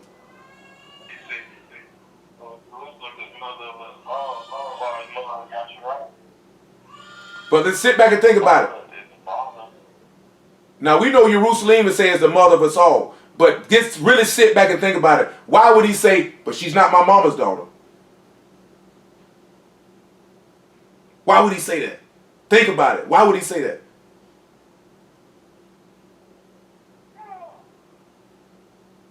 Look at John 1 and 14 real fast. Just come right back to Genesis chapter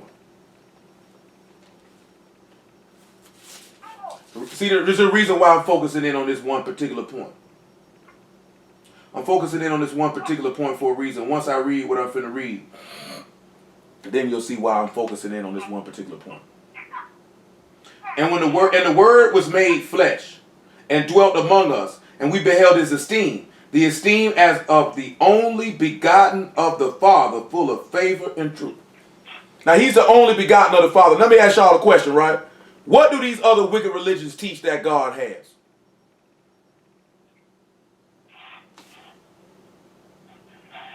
Huh? What are these? Huh? Like many children. No, that ain't what I'm looking for. No, they teach that he got a wife. Do these not? Yes, a lot of religions teach that God got a wife. Oh, I ain't hear that one. You got dudes that say the Ruach is his wife. You got Hebrews that teach that Elohim got a wife. And that the Ruach is his wife, to be honest with you. Because they say that if there's a father, there has to be a mother. And if there has to be a mother, then he has to have a wife. Some say wisdom is a wife too. Absolutely. I've heard this before. I've heard this teaching. Absolutely.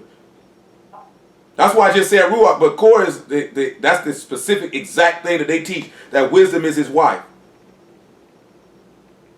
So there's a reason. Oh, I know. I heard that because they say she. Yeah. Proverbs. Yeah. Which we know the word Ruach is a feminine word. So they equate that with him having a wife. But there's a reason why he say not the daughter of my mother.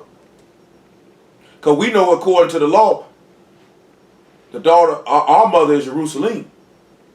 But she didn't come from Jerusalem. So when you look at him saying, this is the daughter of my father, not the daughter of my mother, because my father don't have no wife. When we take it and we equate it to Mashiach, ain't got no wife, ain't got no mama. That don't exist. We know why he can say this is the daughter of my father, because all you got to do is look in Ezekiel chapter 23 when he talk about the two sisters, referring to Yasharal and Yehuda. So he say, then she became my wife, because she was my sister. This was my father's daughter. When we sit back and look at it, Yasharal is considered to be his daughter, his child. Because you can look at instances where he referred to us as male and female. He even said that in Jeremiah 6 and 2. I liken the daughter of Zion to a comely, delicate woman. Or, this is my daughter. Right. This is my daughter. She became my wife. It's the husband. Yeah. And they trying to separate us from the Mashiach, separate the members from the husband. This is what he means when he said they lay heavy burdens which they won't be borne. They shut up the kingdom of Shamahim unto men because they're not entering in themselves nor seeking to enter in. This is why they spill the blood of the prophets. They don't want you to become joined to your husband. But let's look at Romans 7 and 1 because he said, yeah, this is my father's daughter. Then she became my wife. But then I'm going to focus in on the second part. When he calls me to wander from my father's house, I said unto her, this is the kindness that you'll show unto me, that every place whither we shall come, you'll say he is my brother.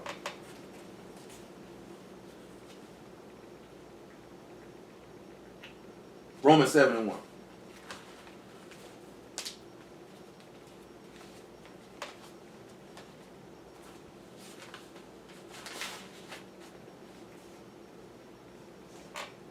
Romans 7 and 1. Know ye not, brethren, for I speak to them that know the Torah, how that the Torah have dominion over a man as long as he live. For the woman which have a husband is bound to the Torah, by the Torah to her husband so long as he live. But if the husband be dead, she is loose from the Torah of the husband. So then if while her husband lives she be married to another man, she shall be called an adulteress. But if her husband be dead, she is free from that Torah, so that she is no adulteress, though she be married to another man. Wherefore, my brethren, you are also become dead to the Torah by the body of Mashiach, that you should be married to another, even to him who is raised from the dead, that we should bring forth fruit unto Elohim. So you've been able to be married. This man had to die and resurrect from the dead for you to be married unto him. Therefore, we became his wife. Remember that he say, flesh of my flesh, bone of my bones, and we are his members. But he said, I speak a mystery concerning the body and Mashiach, not a man and a woman. That's why I went back and read Genesis chapter 2. Because guess what? Guess what? We're going to turn around and look in the law again, and you're going to see when we talk about the spilling of the blood of the prophets, that there was a separation between the flesh and its members again. Because you got to sit back and you need to look at this. The bones, every time you read flesh and flesh, bone of my bone, this would need to come to your mind. The flesh is Yahusha. The bones is Yasharah. The flesh is Adam. The bones is Eve. That's how you got to look at that. And there's always a movement to separate you from that flesh. Why? Take, eat. This is my body that I've shed, that I've given unto you. Because that bread is the lightning of his flesh. And they're trying to separate you from that. Yeah, because he killed the valley of dry bones with Yasharah. So, let me get this Hebrews 7:22 where you can sit back and look at that he'll pray for you and that you'll live. Matter of fact, John 17, that he'll pray for you and that you'll live. He said, but if you don't restore her, if you don't give her back, you will die. See, even when he was on the stake and he was saying, Father, forgive them, they know not what they do. He was praying for them, that maybe you'll restore my wife to me, that you'll live, that you might repent. But even at the preaching of Peter on Pentecost, they did not repent.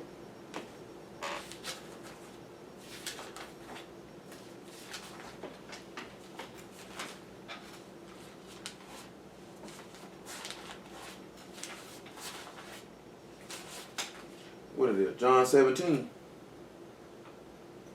21. Make it 20.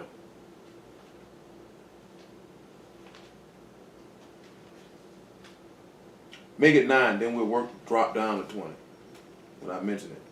I pray for them. I pray not for the world, but for them which thou hast given me, for they are thine. And all mine are thine, and thine are mine, and I am esteemed in them. Now drop down to 20. Neither I pray for these alone, but for them also which shall believe on me through their word. This is another instance of where you preach the master first versus the law, because he said he prayed for those who would believe on him through the apostles preaching him. That they may be one, because remember that they may cleave together and be one flesh. Flesh of my flesh, bone of my bones. They seeking to separate the flesh from the bones. That they may be one as thou, Father, art in me, and I in thee, that they also may be one in us, that the world may believe that thou hast sent me. And the esteem which thou give me I have given them, that they may be one, even as we are one. I and them, and thou and me, that they may be made perfect in one, that the world may know that thou hast sent me, and hast loved me, as thou hast loved them, as thou hast loved me. Father, I will that they also, whom thou hast given me, be with me where I am, that they may behold my esteem, which thou hast given me, for thou loved me before the foundation of the world. Now remember that there, like this here, right? He said he loved them before the world was made. He was also slain from before the world was made. Right? Let's read that in Revelation 13 and 8, just so nobody don't think that we just talking. Because I'm going to work that point in a moment.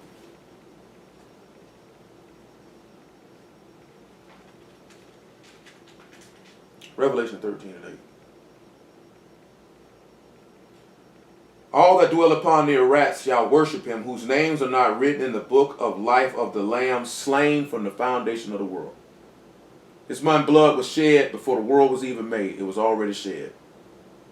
So he said, you love me from the foundation of the world. So we looking at, well, how are you going to equate him being slain with love? Because he says, many, he say, for whom the Father loveth he chasten. Blessed is the man whom thou chasten out of thy law.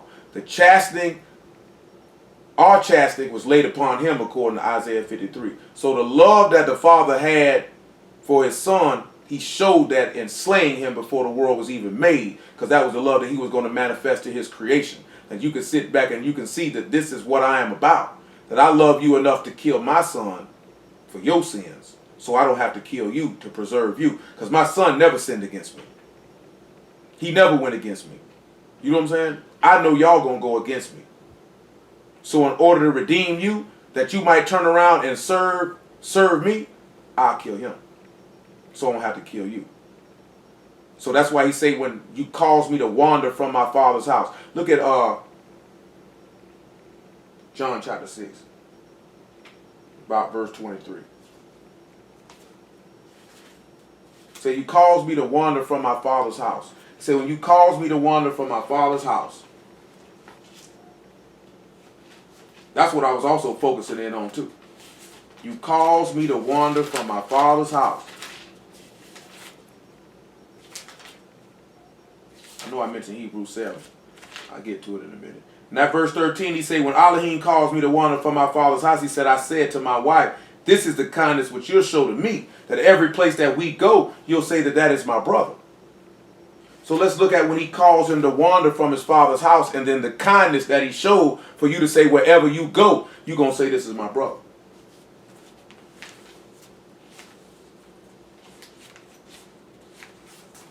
John 6 or not 23, by no means. About 29.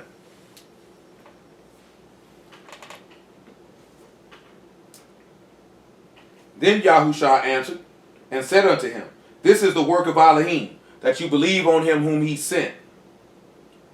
They said therefore unto him, what sign show thou then, that we may see and believe thee? What does thou work? Our fathers did eat manna in the desert, as it is written, he gave them bread from Shamahim to eat. Then YAHUSHA said unto them, truly, truly, I say unto you, Moses gave you not that bread from Shamahim, but my Father gave you the true bread from Shamahim. For the bread of Elohim is he which come down from Shamahim, and give life unto the world. They said unto him, Master, evermore give us this bread. YAHUSHA said unto him, to them, I am the bread of life. He that come to me shall never hunger. He that believe on me shall never thirst.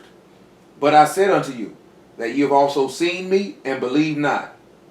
All that the Father gives me shall come to me, and him that come to me I will in no wise cast out. For I come down from Shamahim, not to do my own will, but the will of him that sent me. And this is the Father's will which hath sent me, that all which he hath given me I should lose nothing, but I should raise it up again at the last day. And this is the will of him that sent me, that everyone which see the Son and believe on him may have everlasting life. And I will raise him up at the last day. So when we look at something, right, you know, Isaiah chapter 6, who shall we send? Send me. When he wandered from his father's house, you had to sit back and realize that this man was a nomad. Remember, he said, I have nowhere to lay my head. He went from place to place, right? Covering the whole land. He said, but this is the kindness that I'm going to show to you. That wherever you go at, where we go at, you're going to say that this is my brother. Now, this man just showed you he wandered from his father's house. He said, what and if you see me go back to the place that I was before? He left his father's house just like Abraham. So you're seeing that the master is coming through just like Abraham when it comes to acquiring his wife. When we look at the kindness, he say, Elohim so loved the world that he gave his only begotten son. The kindness of Elohim appeared when he laid his life down for it. Titus chapter 3 tells you about it. Let's look at it. Titus chapter 3, about verse 3.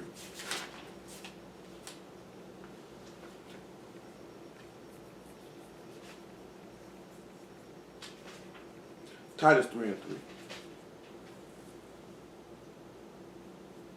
For we ourselves also were sometimes foolish, disobedient, deceived, serving diverse lusts and pleasures, living in malice and envy, hateful and hating one another. But after that, the kindness and love of Elohim, our Savior, towards man appeared, not by works of righteousness which we have done, but according to his mercy he saved us, by the washing of regeneration and the renewing of the Ruach HaKodesh, which he shed on us abundantly through YAHUSHA Mashiach, our Savior, that being justified by his grace, we should be heirs according to the hope of eternal life. So when we look at this here, this is the kindness. His kindness is the shedding forth of this man's blood and his death. And he say, once he showed you this kindness, what should you turn around and do? But everywhere that you should go, you should say, this is my brother. Well, we just read where this man said, I and them, and thou and me. That we should be in him and he should be in us. That he should be with us wherever we go. Now we can hit what Stanley just mentioned in Matthew 12 and 49, and then Hebrews 2 and 11.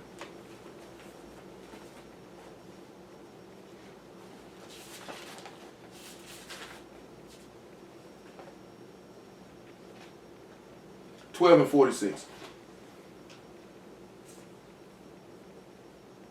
So what we're looking at is after this man left his father's house and showed the kindness of him laying his life down, that wherever we go, we should manifest that he is our brother. While he yet talked to the people, behold, his mother and his brethren stood without, desiring to speak with him. Then one said unto him, behold, thy mother and thy brethren stand without, desiring to speak with thee. But he answered and said unto him that told him, who is my mother and who are my brethren? And he stretched forth his hand toward his disciples and said, behold, my mother and my brethren.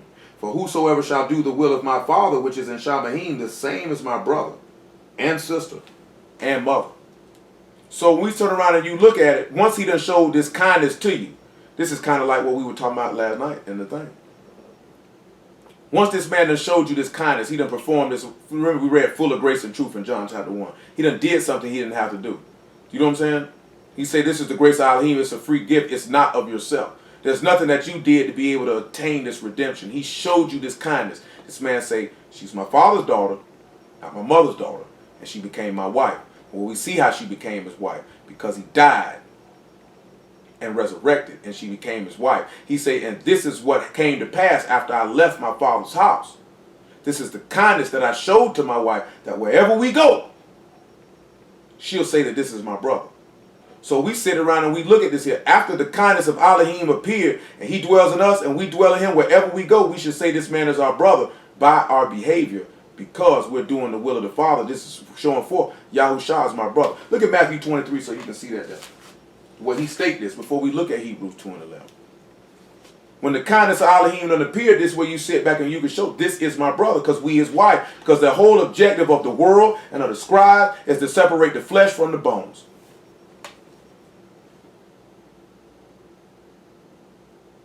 and 10. Well, 23 and 8.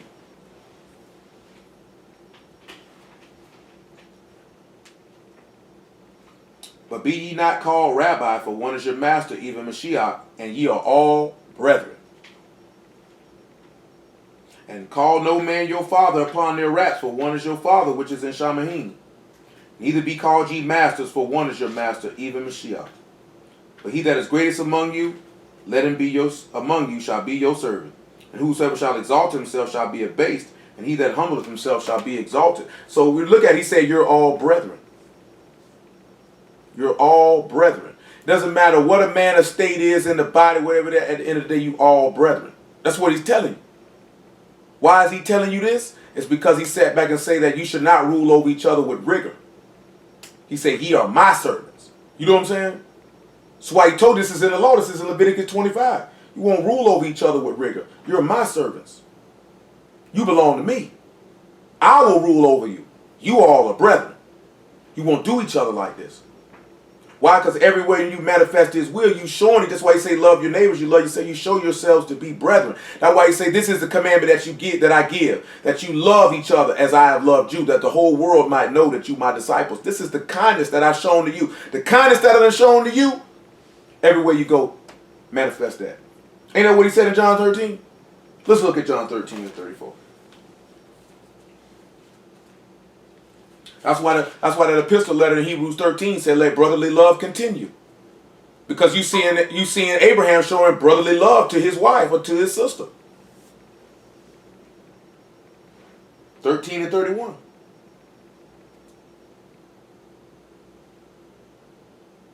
So John. Therefore, when he was gone out, YAHUSHA said, now is the Son of Man esteemed, and Elohim is esteemed in him. And if Elohim be esteemed in him, Elohim shall also esteem him in himself, and straightway esteem him. Little children, yet a little while I am with you. Ye shall seek me, and as I said unto the Yahudim, whither I go, you cannot come. So now I say to you. And a new commandment I give unto you, that you love one another, as I have loved you, that you also love one another. By this shall all men know that ye are my disciples, if you love one another. So what does the book say? Husbands, love your wives, as Mashiach loved the body and gave himself for it. Because he said back at Abraham, saying, the kindness that I showed to my wife, wherever we go, she'll say that this is my brother. He's telling them, I loved you to the death. Greater love had no man than this, that a man lay his life down for his friends. I'm showing you this manner of love, this manner of kindness, that wherever you go, people will know that you'll say, this is my brother. Hebrews 2:11, because he told you, sanctify them by thy truth. Thy word is truth. And I sanctify myself by the truth, that they might sanctify themselves by the truth. Hebrews 2:11.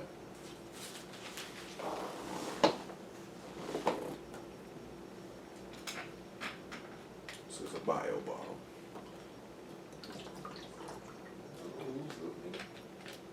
It will fill to the top. If I ain't doing like this here, it was going to do worse than this.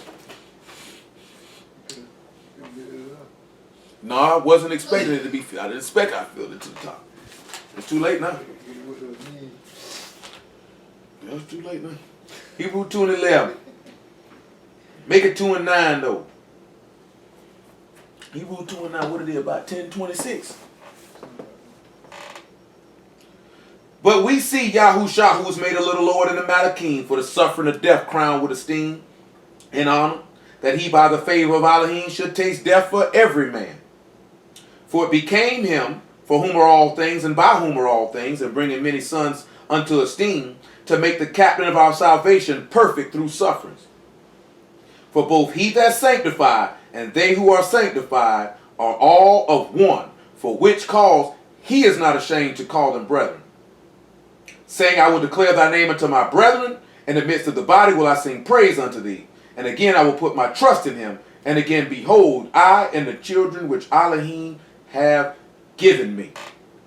So remember now, when we look at it, right, after this man done laid his life down, then we should sit back and realize that kindness that he showed to him, that wherever we go, the world should know that YAHUSHA, Abraham, is our brother. Abraham meaning exalted father. They should know that our father, YAHUSHA, is our brother at the same token. Should they not?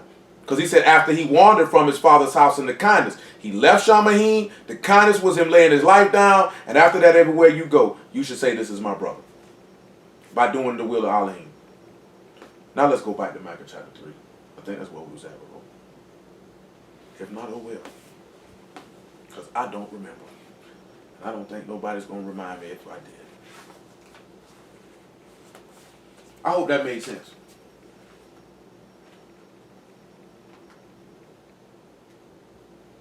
Micah 3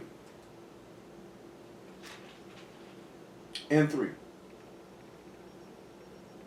Went in a totally different direction. Wasn't planning on this, but praise y'all nonetheless. He said, who also eat the flesh of my people, and flay their skin from off them, and break up their bones, and chop them in pieces, as for the pot, and as a flesh with cauldron.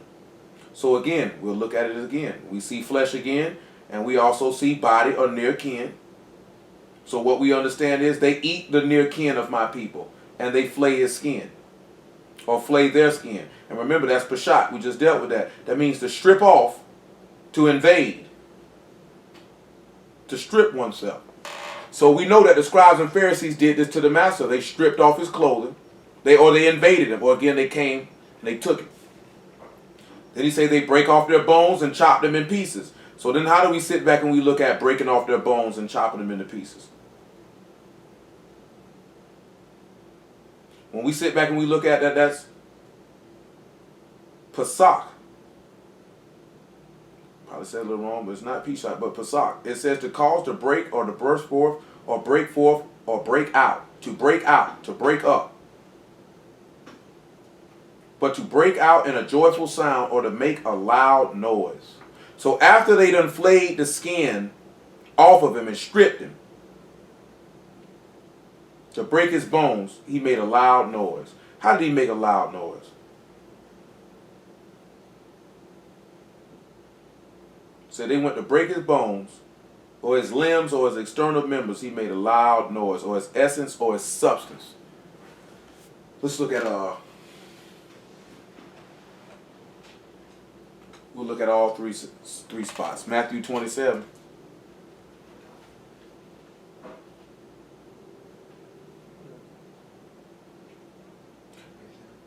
27:50.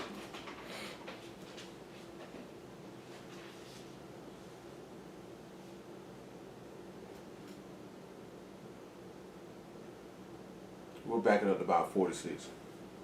We'll look at all three spots. So when they flayed off his skin, when to break his bone, he made a loud noise. You know, ain't nobody but listen. And about the 9th hour, YAHUSHA cried with a loud voice, saying, Eli, Eli, lama sabachthani, that is to say, my Elohim, why hast thou forsaken me? Some of them that stood there when they heard that said, this man called for Elijah. And straightway one of them ran and took a sponge and filled it with vinegar and put it on a reed and gave him to drink. The rest said, let be, let us see whether Elijah will come to save him. YAHUSHA, when he cried again with a loud voice, yielded up the Ruach.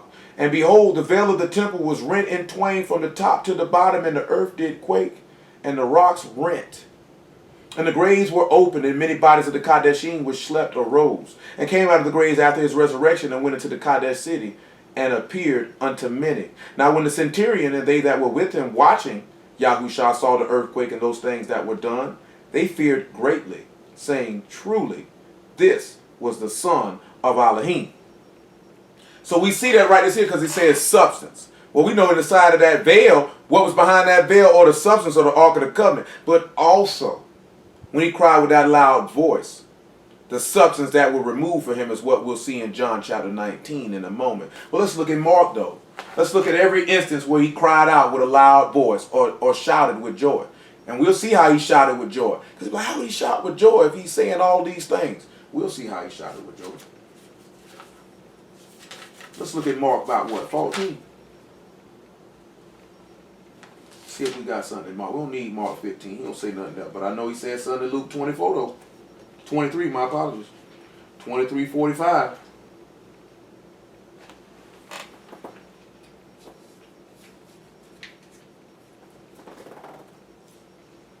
And when the sun was darkened, and the veil of the temple was rent in the midst, and when YAHUSHA cried with a loud voice, he said, Father, into thy hands I commend my spirit. And having thus said, he gave up the Ruach.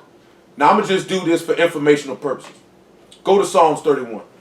This is strictly for informational purposes. This ain't for no other reason for why you know why he made this statement. Psalms 31:1. It's for no other reason, just so you can know why he made this statement.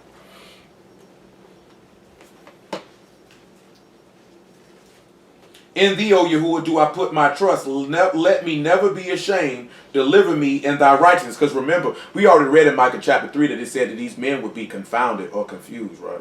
He said those that believe on the chief cornerstone will never be confused. When you sit back looking back being ashamed and confounded, that's why he say Elohim is not the author of confusion. Nobody who believes on YAHUSHA, the scripture has said, will ever be confused. Ain't that what the book say?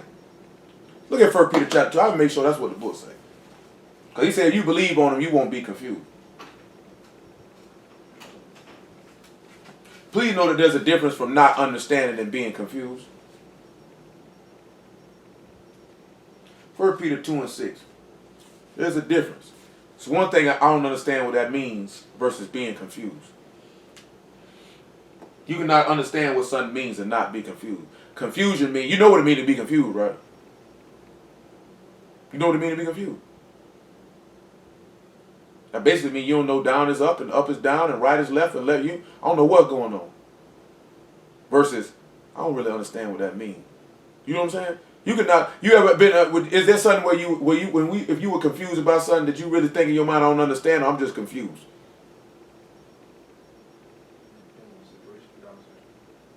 You know what I'm saying? Because I done had stuff where, okay, I don't understand, but I wasn't confused. I just don't understand. When I was confused, I don't know what's going on. Like, when you don't understand, I guess the look of bewilderment and confusion is a different look on your face when you don't understand. Like the Nick Young picture, I don't know what Nick Young was doing, where they get that picture from. You know what I'm talking about? That is a confused face. That's not the I don't understand face. The I don't understand face, you might be a little bit more serious because you're trying to put it together. I'm trying to figure this out because I don't understand. He say move the 6. You know what I'm saying? You trying to figure it. When you confused, you look like, which way did he go? I don't know what's going on. You got the Nick Young face. That Nick Young face is a confused face. Like, what? What did this nigga just say? I'm at a loss right now.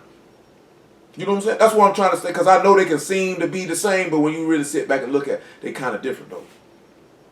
You know what I'm saying? And that's just why I use the face. Because I don't understand face, and the confused face is different.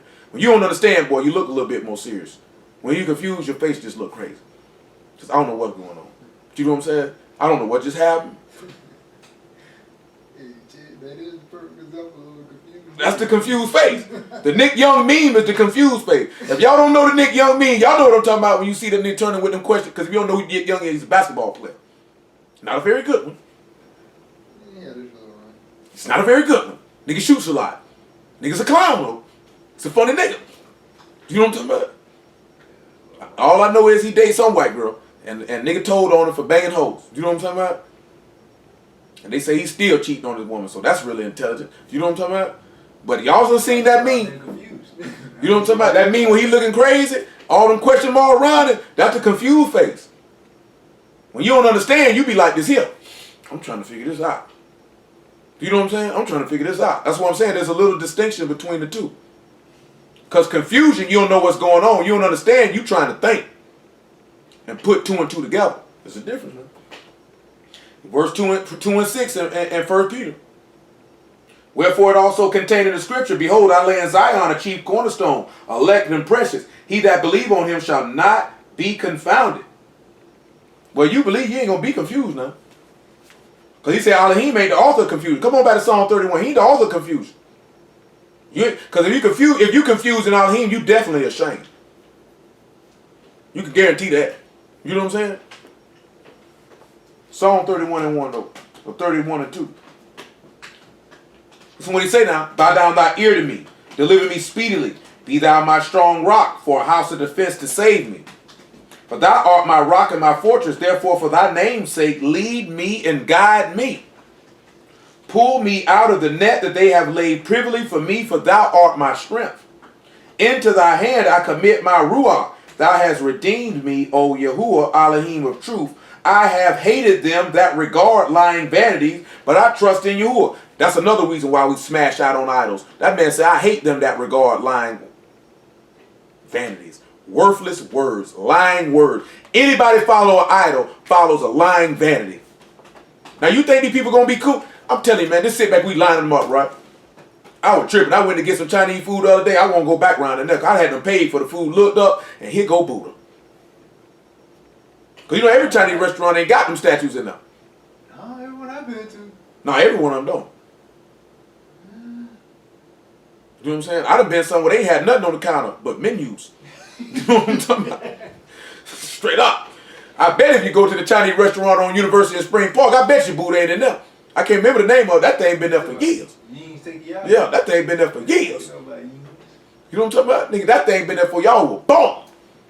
Still look exactly the same today. They ain't remodeled it or nothing. Still been almost 30 years. They ain't remodeled it or nothing. Nigga, I know it's roaches back there. Rats and all. That's why I don't cop from them. Nigga, I know, boy.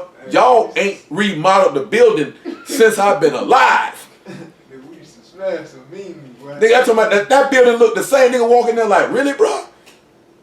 And even the Sheik on Atlantic, they did a little something to that. That thing been there about 30 years. You know what I'm talking about? That thing been there about, both of them been there about 30 years. Same restaurant, bro. 30 years, easy. You know what I'm talking about? But they at least remodeled the Sheik, bro. You know what I'm talking about? Did a little something to it where you feel like, don't look like a guy urinating here from 89. You know what I'm talking about? These niggas got rats in the back, dude. I think you realize that rats over there.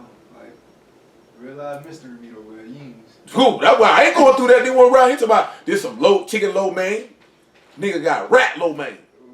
No, I'm good on that. That's cheese chicken, though. I'm telling you though, boy, I looked up, nigga Buddha like this here smiling. This fat bastard. Won't get no more of my money, nigga. You know what I'm talking about? You know what the word part is? I done been ain't never noticed that nigga till that day. That's the worst, too. I guess because I cop it, I go right back out the door. Yeah. I'm not finna sit in there with them people. They be looking at you crazy, talking in language. I don't know what you talking. I think you talking about me, nigga. No, it is. The nigger. Talk about you in that part. Said the nigger. It's the nigger.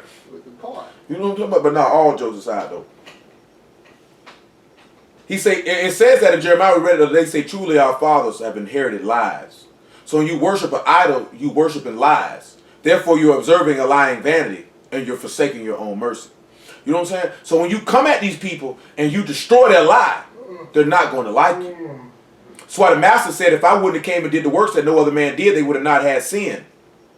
But now that I've come, they have no cloak for their sin. So now that the rug has been pulled back, or the blanket been pulled back, the cover been pulled back, and your sin has been exposed, and he's standing here testifying of these evil works, that's why they want to flay his skin. You know what I'm saying? That's why they want to chop the bones into pieces. That's good right there. Come on back to John 19. Gotta use the app for that.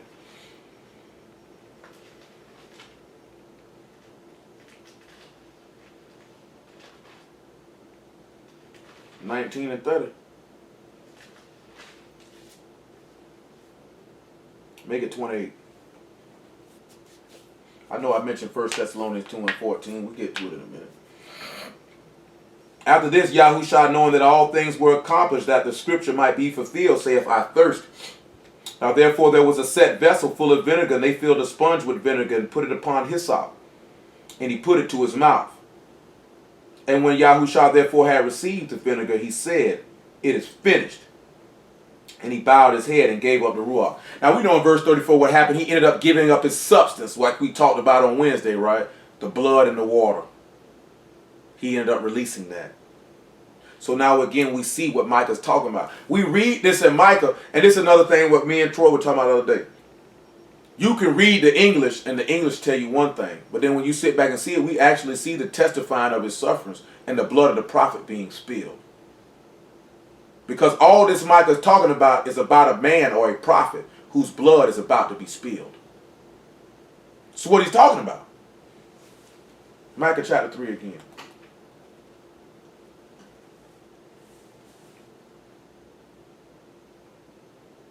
Because when he sit back, he say he chopped them into pieces. He took his bones and he chops them into pieces. And that word is paras, and it's to spread out or to stretch. Stretch out and display. Well, they stretched out and displayed him upon the state. Did they not stretch him out? Put him on display. Everybody seen him up there. Then he say, as for the pot or the cauldron. And remember that word is kalaf, and it's the cauldron, pot, or the kettle, or the furnace of affliction. You know what I'm saying? Cooked him in the pot. I'm trying to sit back and think about, I think it's in Kings. Look at 2 Kings chapter 4. I want to see. 2 Kings chapter 4. Let me see if that's the story I want.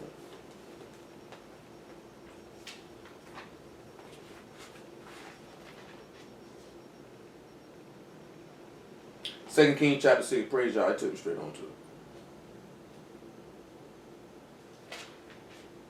2 Kings chapter 6 and verse 24. Let me see if it works how I want to work.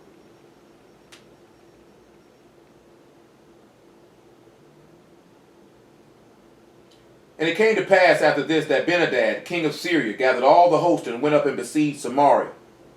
There was a great famine in Samaria. And behold, they besieged it until an ass head was sold for 80 pieces of silver, and a fourth part of a cob of dove's dung for 5 pieces of silver. Well, you know that serious right there, right? Nigga eating donkey head, boy. Huh? How many of y'all go eat it, boy? You were that hungry. How many of y'all go eat a donkey head? I'm talking about, listen to it now. This man say it came up to the point where a donkey's head was sold for 80 pieces of silver. A male ass. You know what the book considers a donkey to be? What kind of animal that considered to be? Well, his intelligence level, right? He considered to be dumb, right? Yeah, dumb too. I mean, donkeys or mules are not considered to be very intelligent creatures. Matter of fact, the book said, don't be like a donkey or a mule where you have to put the bridle in his mouth because he lacks understanding to direct him in which way he ought to go. You know what I'm saying? But I got that from cartoons. They always show donkeys to be kind of dumb in cartoons. Then they say a 4th part cab of dove's dung. That went for 5 pieces of silver. And we look at carvers a dry measure. Could you imagine paying for dove doodle? That's a real life family right there now. Yes, it is. It's a real life family. I was finna go into something, but I'm going to save that for another time. But when you sit back and look at it, that's looking at stripes are made for a fool's back because fools are considered to be dumb. You know what I'm saying? And there was a famine in the land that people didn't have nothing to eat. So when you sit back and you look at, even though that's 80 pieces of silver and the master was sold for 30. You know what I'm saying? An ass was sold, his head. They wanted the man's head, they wanted him dead. You know what I'm saying? There was a famine in the land. He said, I'm the bread from Shamahim, the flesh that I give is my life. And he was sold for 30 pieces of silver. You seeing another similitude of that to satisfy the famine. You know what I'm saying? So the people might eat because they didn't have none. Verse 26 though. And as the king of Yasharal was passing by upon the wall, there cried a woman unto him, saying, help me, my master, O king. And he said, if Yahuwah do not help thee, whence shall I help thee? That's hard right there, you know. This is what he tells now. He said, if Yahuwah do not help thee, when shall I help thee? Out of the barn floor, out of the wine press. That's what he sit back and look at. If y'all ain't help, there ain't nothing I can do. You know what I'm saying? But you have some people, how could he say something like that? He was the king. He done let them know, shoot, boy, if y'all ain't give you nothing to eat, I definitely can't give you nothing. Shoot, I'm around here eating dove doodle myself. The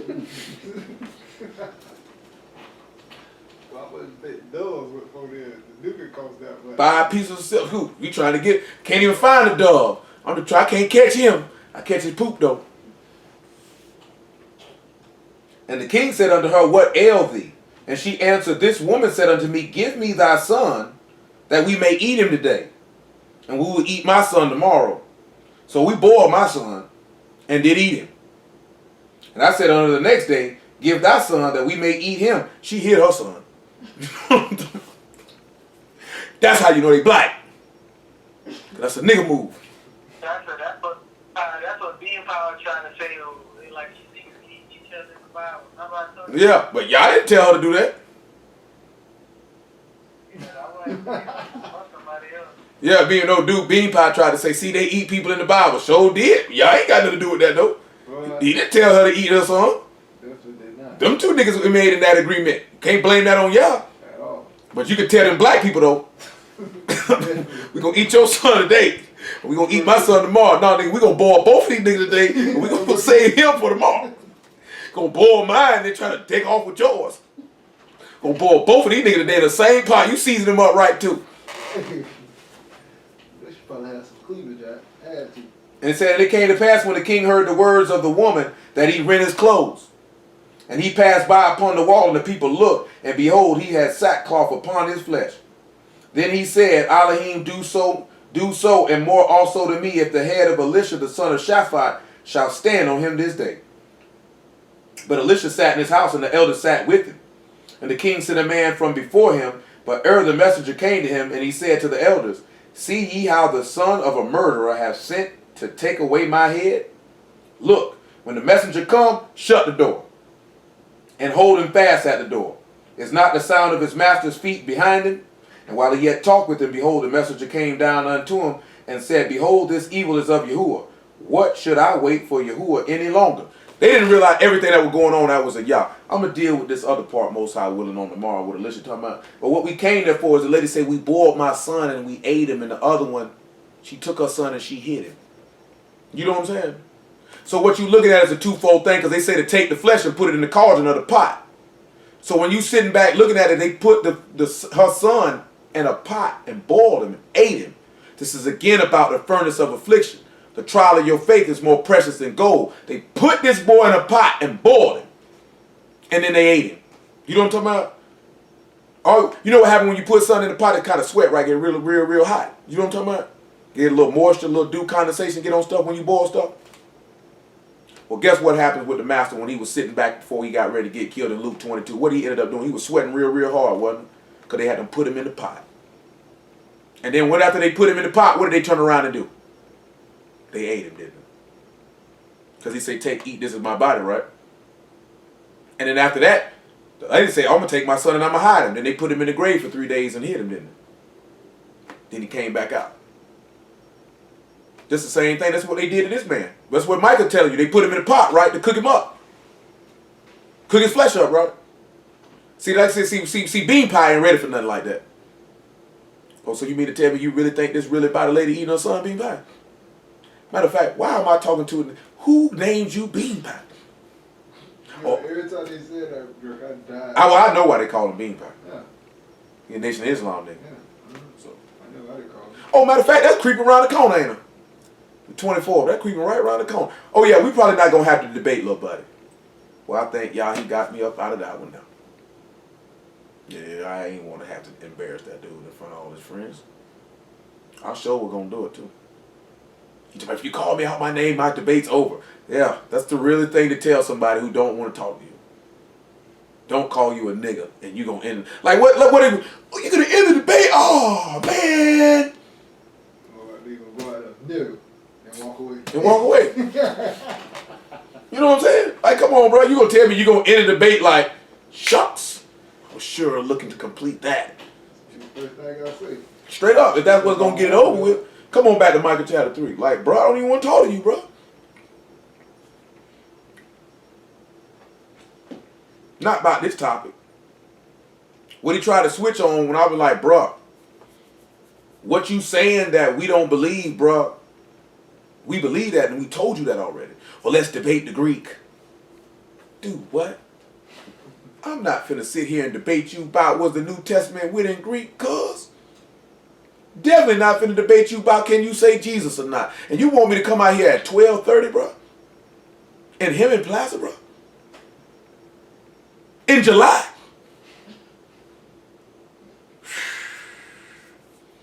He was looking crazy when I told him, I say straight up and down, bro, we got service at 2 o'clock. I bet I'm going at 1:30. So you better get it in, because I bet I leave. I'm going to walk off while you in mid-sentence. Where you going? I told you where I was going. But at the end of the day, you know what his real objective was? And he said it on the phone. His real objective is he wanted all y'all to be there. So he could try to sway y'all with his doctrine.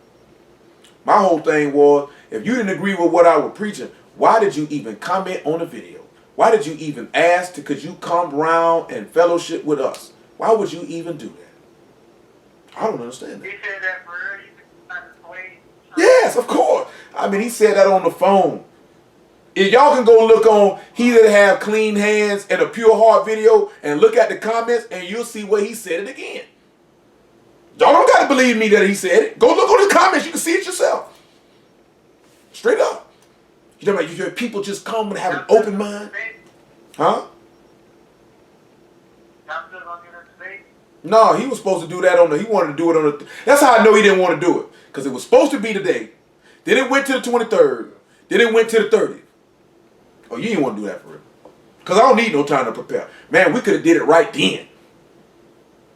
You need to go study. I don't need to go study. Because I already did my studying, sir. I already did my study. I got years of study. You know what I'm saying?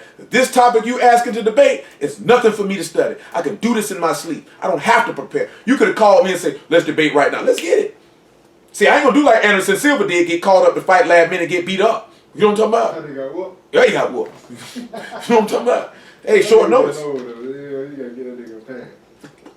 He did it for the money. You know what I'm saying? But you know, they sold that thing for $4 billion. Yeah, I heard. $4 billion. Boy, I remember when UFC, see, y'all don't even remember. Y'all don't even know when it started.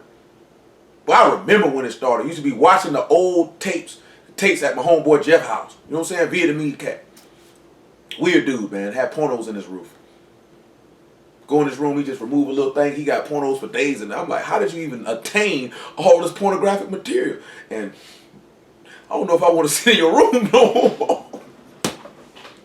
Because I don't know what's going on here. No, that was my dog though, man. We used to go over there and play that other NFL game. That was my dog though, you know what I'm saying? But we used to watch them tapes, bro. It wasn't no weight classes. You know what I'm saying? nothing. You know what I'm talking about? Man, Horace Gracie, about real thin, taking down 2, 3, 4, you know what I'm saying? 300-pound men, bro, breaking them down. Well, none of that. Like, they were really like, it's not like what it is, none. You know what I'm saying? This like, we looking at this before Ken Shamrock got on wrestling. Like, this when he started. Like, you know what I'm saying? We remember he was in this here, now he on wrestling. Now he get knocked out by the late Kimbo Slice. You know what I'm saying?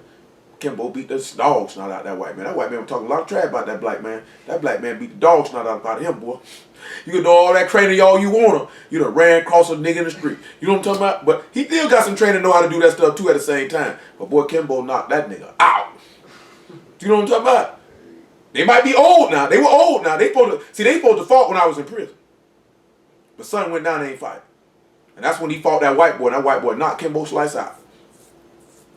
I'll never forget that one there. He caught him with one and stunned him. That white boy just kept coming. That's what you gotta do, boy. You know, big old nigga, you know he gonna whoop you. Hey. You done hit him with one. That cop, right? That big old white boy. Oh. That was in on that.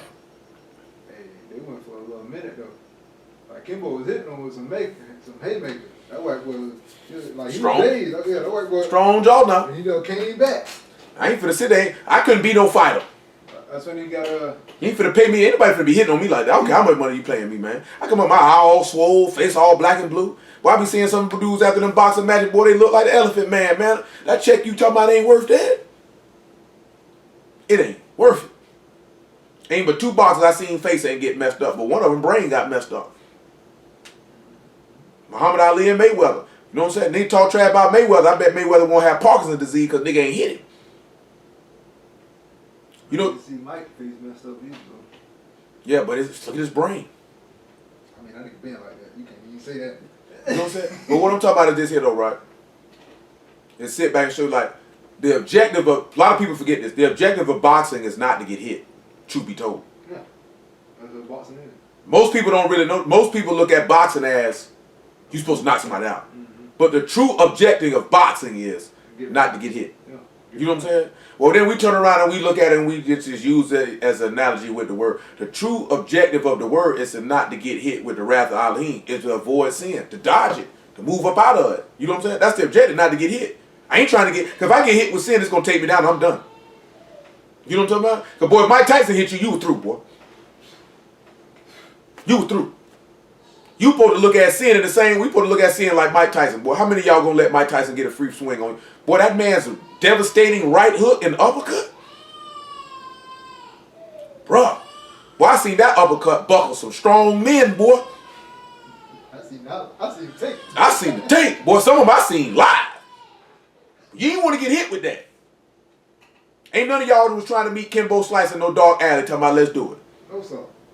No, sir. You know what I'm talking about? Nigga ain't gotta be a bright sunny day. No, sir. So even Michael Jai White. No, sir. You ain't trying to meet that man. And the reason why I'm using it now, you supposed to look at sin as things that you know, boy, you're gonna have to put a tussle with this one. This ain't gonna be no easy win. So that's what the master came through for, to make it an easy win. I done already knocked this down, so you ain't even gotta do all that. You ain't even gotta do all that. I done already knocked that down. I've attained that victory. I done knocked this nigga out. He sleep. Those type of niggas you gotta shoot. That's just like on Friday where Debo got knocked out. You ain't got to do nothing. He already sleep. You ain't got to do nothing. That's how we supposed to look at this walk, man. You ain't got to do nothing. This man done came down and knocked the devil out. He done knocked death out. He done knocked sin out. All you got to do is ride his coattails. You ain't got to do nothing. That's why he say, I done showed you that kindness. Now everywhere you go, just say I'm your brother. And how do you say you his brother? Not by with your mouth, but with your actions. So we look at Micah 3 and 4, right? He said, they shall cry unto Yahuwah, but he will not hear them. He will even hide his face from them at that time, as they behave themselves ill in their doings. Well, we know that Elohim does not hear the prayers of sinners. How did they behave themselves ill in their doings? Because they killed his son. Verse 5. Thus saith Yahuwah concerning the prophets that make my people err, that bite with their teeth, and cry peace, and he put not into their mouths, they even prepare war against him. He said they cause them to err. We look at bite, right? It's the shock. It's literally the bite or the lend with interest or ushry. So it's to oppress. It's to oppress with interest. And there's a place in Nehemiah that talks about oppressing with interest, but for time's sake, we're not going to hit that. We know how they prepared war against him. He said, you come at me with like a thief with swords and staves, right? So when we look at verse 6, therefore night shall be unto you, that you shall not have a vision. And it shall be dark unto you, and ye shall not divine. And the sun shall go down over the prophets, and the day shall be dark over them. We already read that in Luke 23. That's another reason why he made it go dark. Because him making it go dark was to show them that they would no longer get a word. You understand what I'm telling you? That they would have to do what they've been doing. 2 Peter chapter 2 verse 1. That they would be prophesying out of their own heart. This is also a punishment for them for spilling the blood of the prophets. I know I mentioned something with Adam in Genesis 2 and 21 with the same thing of separating the woman from the husband. And I'm going to get to it in a minute.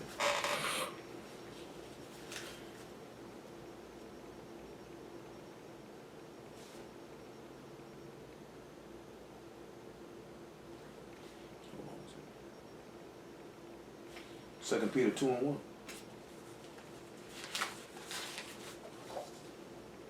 But there were false prophets also among the people, even as there shall be false teachers among you, who shall bring in damnable heresies, even denying the master that bought them, and bring upon themselves swift destruction. And many shall follow their pernicious ways, by way of whom the way of truth shall be even spoken of. And through covenant shall they with feigned... Let's talk a little decent now.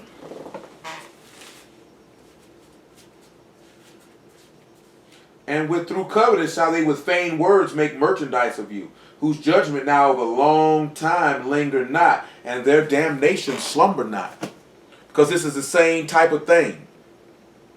See, when they bringing in these damnable heresies and these false teachings, they speaking a vision, a word out of their own heart, because I done caused it to go dark on you. You can't get no word. He say, when those that are in darkness, they stumble, they know not where they go. He say, where there's no vision, the people perish.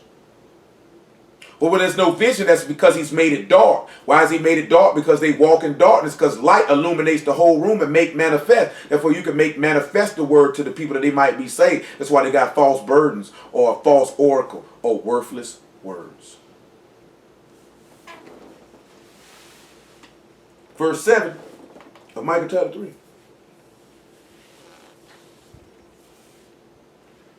Then shall the seers be ashamed, and the diviners confounded. Yea, they shall all cover their lips, for there is no answer of Elohim. But look what he say. Look what Micah says, though. But truly I am full of power by the Ruach of Yahuwah, and of judgment, and of might, to declare unto Jacob his transgression, and to Yasharal his sin. Hear this, I pray you heads of the house of Jacob, and the princes of the house of Yasharal, that abhor judgment, and pervert all equity. So when we look at equity as Yashar, it's to stand upright or correct, straightforward, righteous. He said these men pervert everything that's righteous. We already read that in Matthew 15, right? That's what they do. They pervert or they corrupt that which is good. This is why they want to share. That's why he said, I'm going to send you these emissaries and all these wise men, and you going to slay them. Because you want to bring in these damnable heresies going against the master who bought you with his own blood. You would rather shed it. Let's look at this something in Genesis chapter 2 so we get up. Let me sit back and show you again how they want to separate the flesh from the bone. Get John 8:44 right behind it. Genesis 3 though. See, people always wonder why Adam wasn't there. Because he had to separate the flesh from the bone. Satan had to come through and do the same thing that the scribes and Pharisees would come to do. He had to come through and do the same thing. Even Amalek, even though he didn't know what he was doing, he had to separate the flesh from the bones. That's what had to happen. But Yahuwah did something to bring those flesh and bones back together. That's why the master, when he got resurrected, he said, a Ruach don't have flesh and bones as you see me have. See, they tried to separate me from my body, but they wasn't able to do it. That's why the master turned, that's why Adam turned around and died for here. Because if mine did, I got to die with her. We can't be separated. See, I didn't even get the verse where he said, if you give her back, he'll pray for you and he live. Y'all should know what that is. In Abrim 7:22. Man sat back, I read it in John 17. This man prayed for you that you might live, that you might receive the Ruach and get everlasting life. That's what he prayed for, that you dwell in him and he dwell in you. He's there to make intercession for you. But if you refuse to return that body back, if you refuse to obey, then you surely will die. Simple as that. Bereshit 3:1, Genesis 3:1. Now the serpent was more subtle than any beast of the field which Yahuwah Elohim had made. And he said unto the woman, Yea, have Elohim said, you shall not eat of the tree, every tree of the garden? The woman said unto the serpent, we may eat of the fruit of the trees of the garden. But the fruit of the tree which is in the midst of the garden, Elohim has said, you shall not eat of it, neither shall ye touch it, lest ye die. And the serpent said unto the woman, ye shall not surely die. For Elohim doth know that in that day you eat thereof, then your eyes shall be opened, and you shall be as gods, knowing good and evil. His whole objective was to separate this woman from the flesh. Because remember, he said flesh of my flesh, bone of my bone. He took the rib out of Adam. That's the bone. That's the body. That's the members. He's the flesh, or the near kinsman. Because guess what Eve basically is? Not my mother's daughter, but my father's daughter, now isn't she?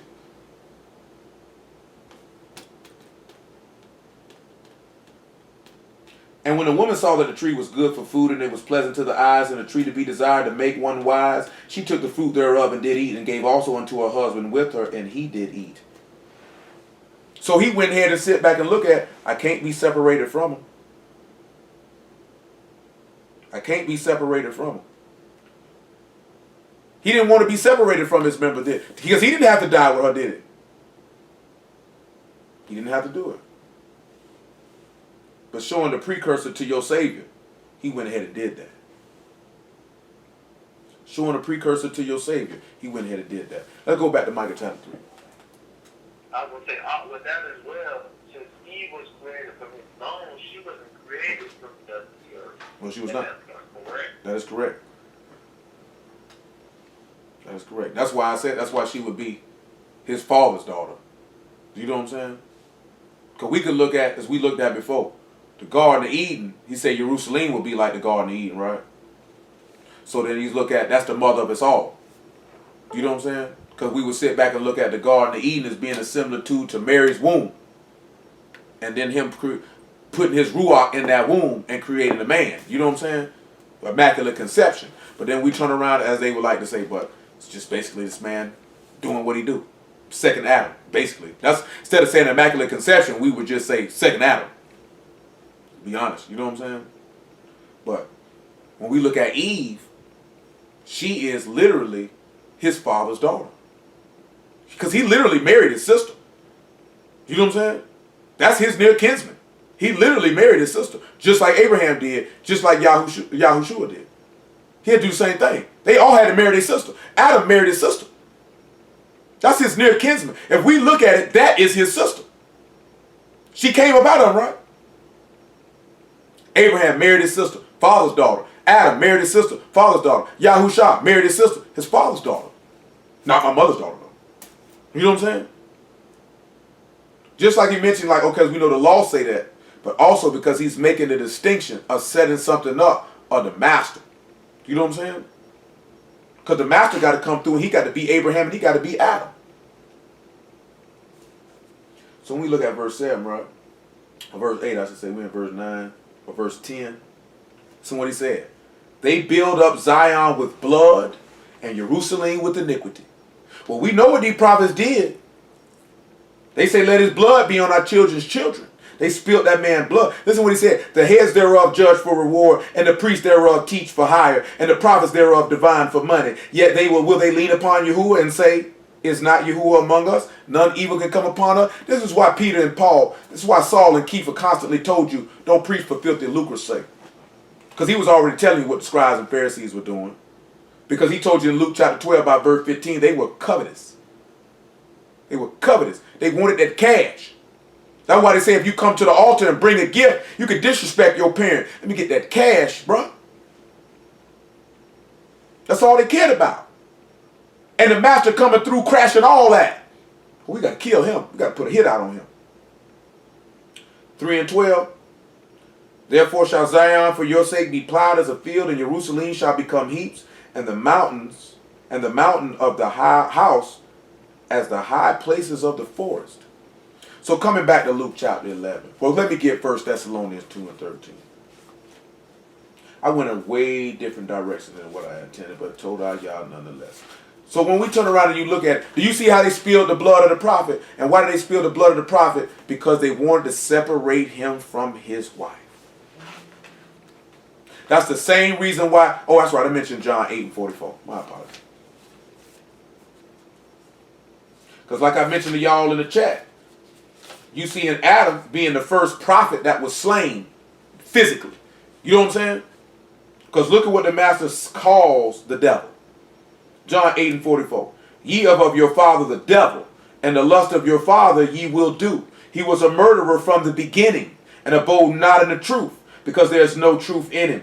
And when he speak a lie, he speak of his own, for he's a liar and the father of it. And we'll go into greater detail about that. Because you know, putting the animal skin on them, you know what I'm talking about? That was the shedding of blood. But you know, with him causing them to die, that's where you see blood of a prophet being shed. Because Adam had already prophesied in Genesis 2:21. And what was the adversary coming to do? But to separate the flesh from the bones. Again, this is what I was mentioning to y'all beforehand, that the Satan's greatest objective, and he did exactly what I'm talking about, is he caused Eve to doubt that the word was true. You know what I'm saying? His objective is to destroy the word without touching it. He didn't touch the word which the Father had spoke. He didn't touch the word that Adam gave to Eve. But because he caused her to doubt that it was true, he destroyed it. You know what I'm saying? And he was able to shed the blood of the prophet.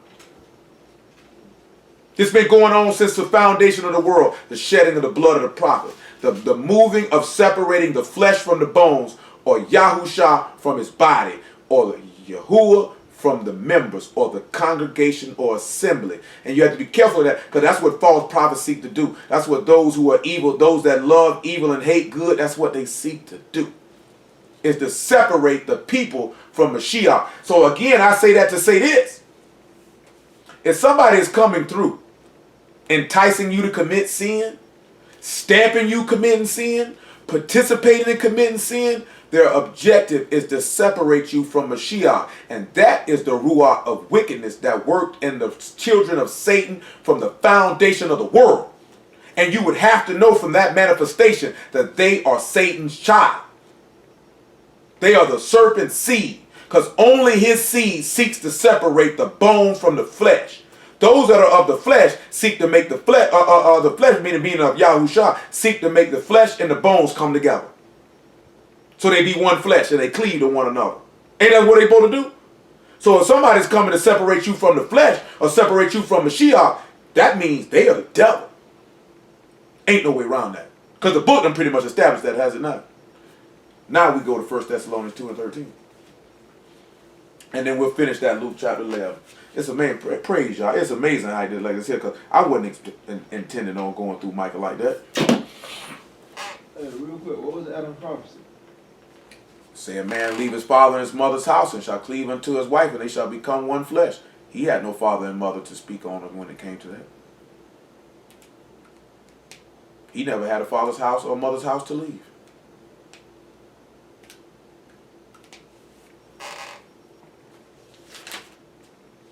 Because he was prophesying on Mashiach. Of course, he didn't know it.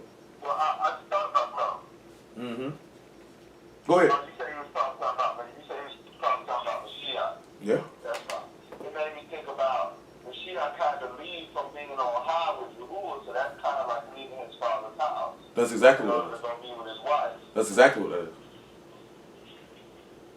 Which he turned around and did that himself when he left Mary and Joseph. Do you know what I'm saying?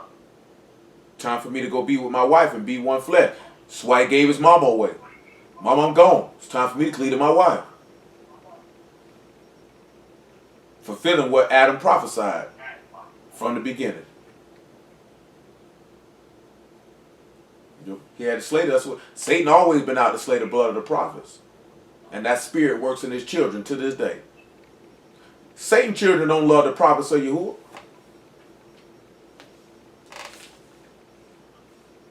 First Thessalonians 2:14. For ye brethren become followers of the body of which is in Yehuda, or in Mashiach YAHUSHA. For you have suffered like things of your own countrymen, even as they of the Yahudim, who both killed the master YAHUSHA and their own prophets, and have persecuted us, and they please not Elohim, and are contrary to all men. Hold on, Acts 7:50. See, they sit back, they killed the master and the prophets. And that's the key thing what we look at, where I mentioned that with Adam. And we'll go into greater detail with it, y'all willing, on tomorrow. All these prophets had to be slain and killed to show you what was going to happen to the master. So you know Adam got the blood of that prophet got to be spilled. Because YAHUSHA the second Adam.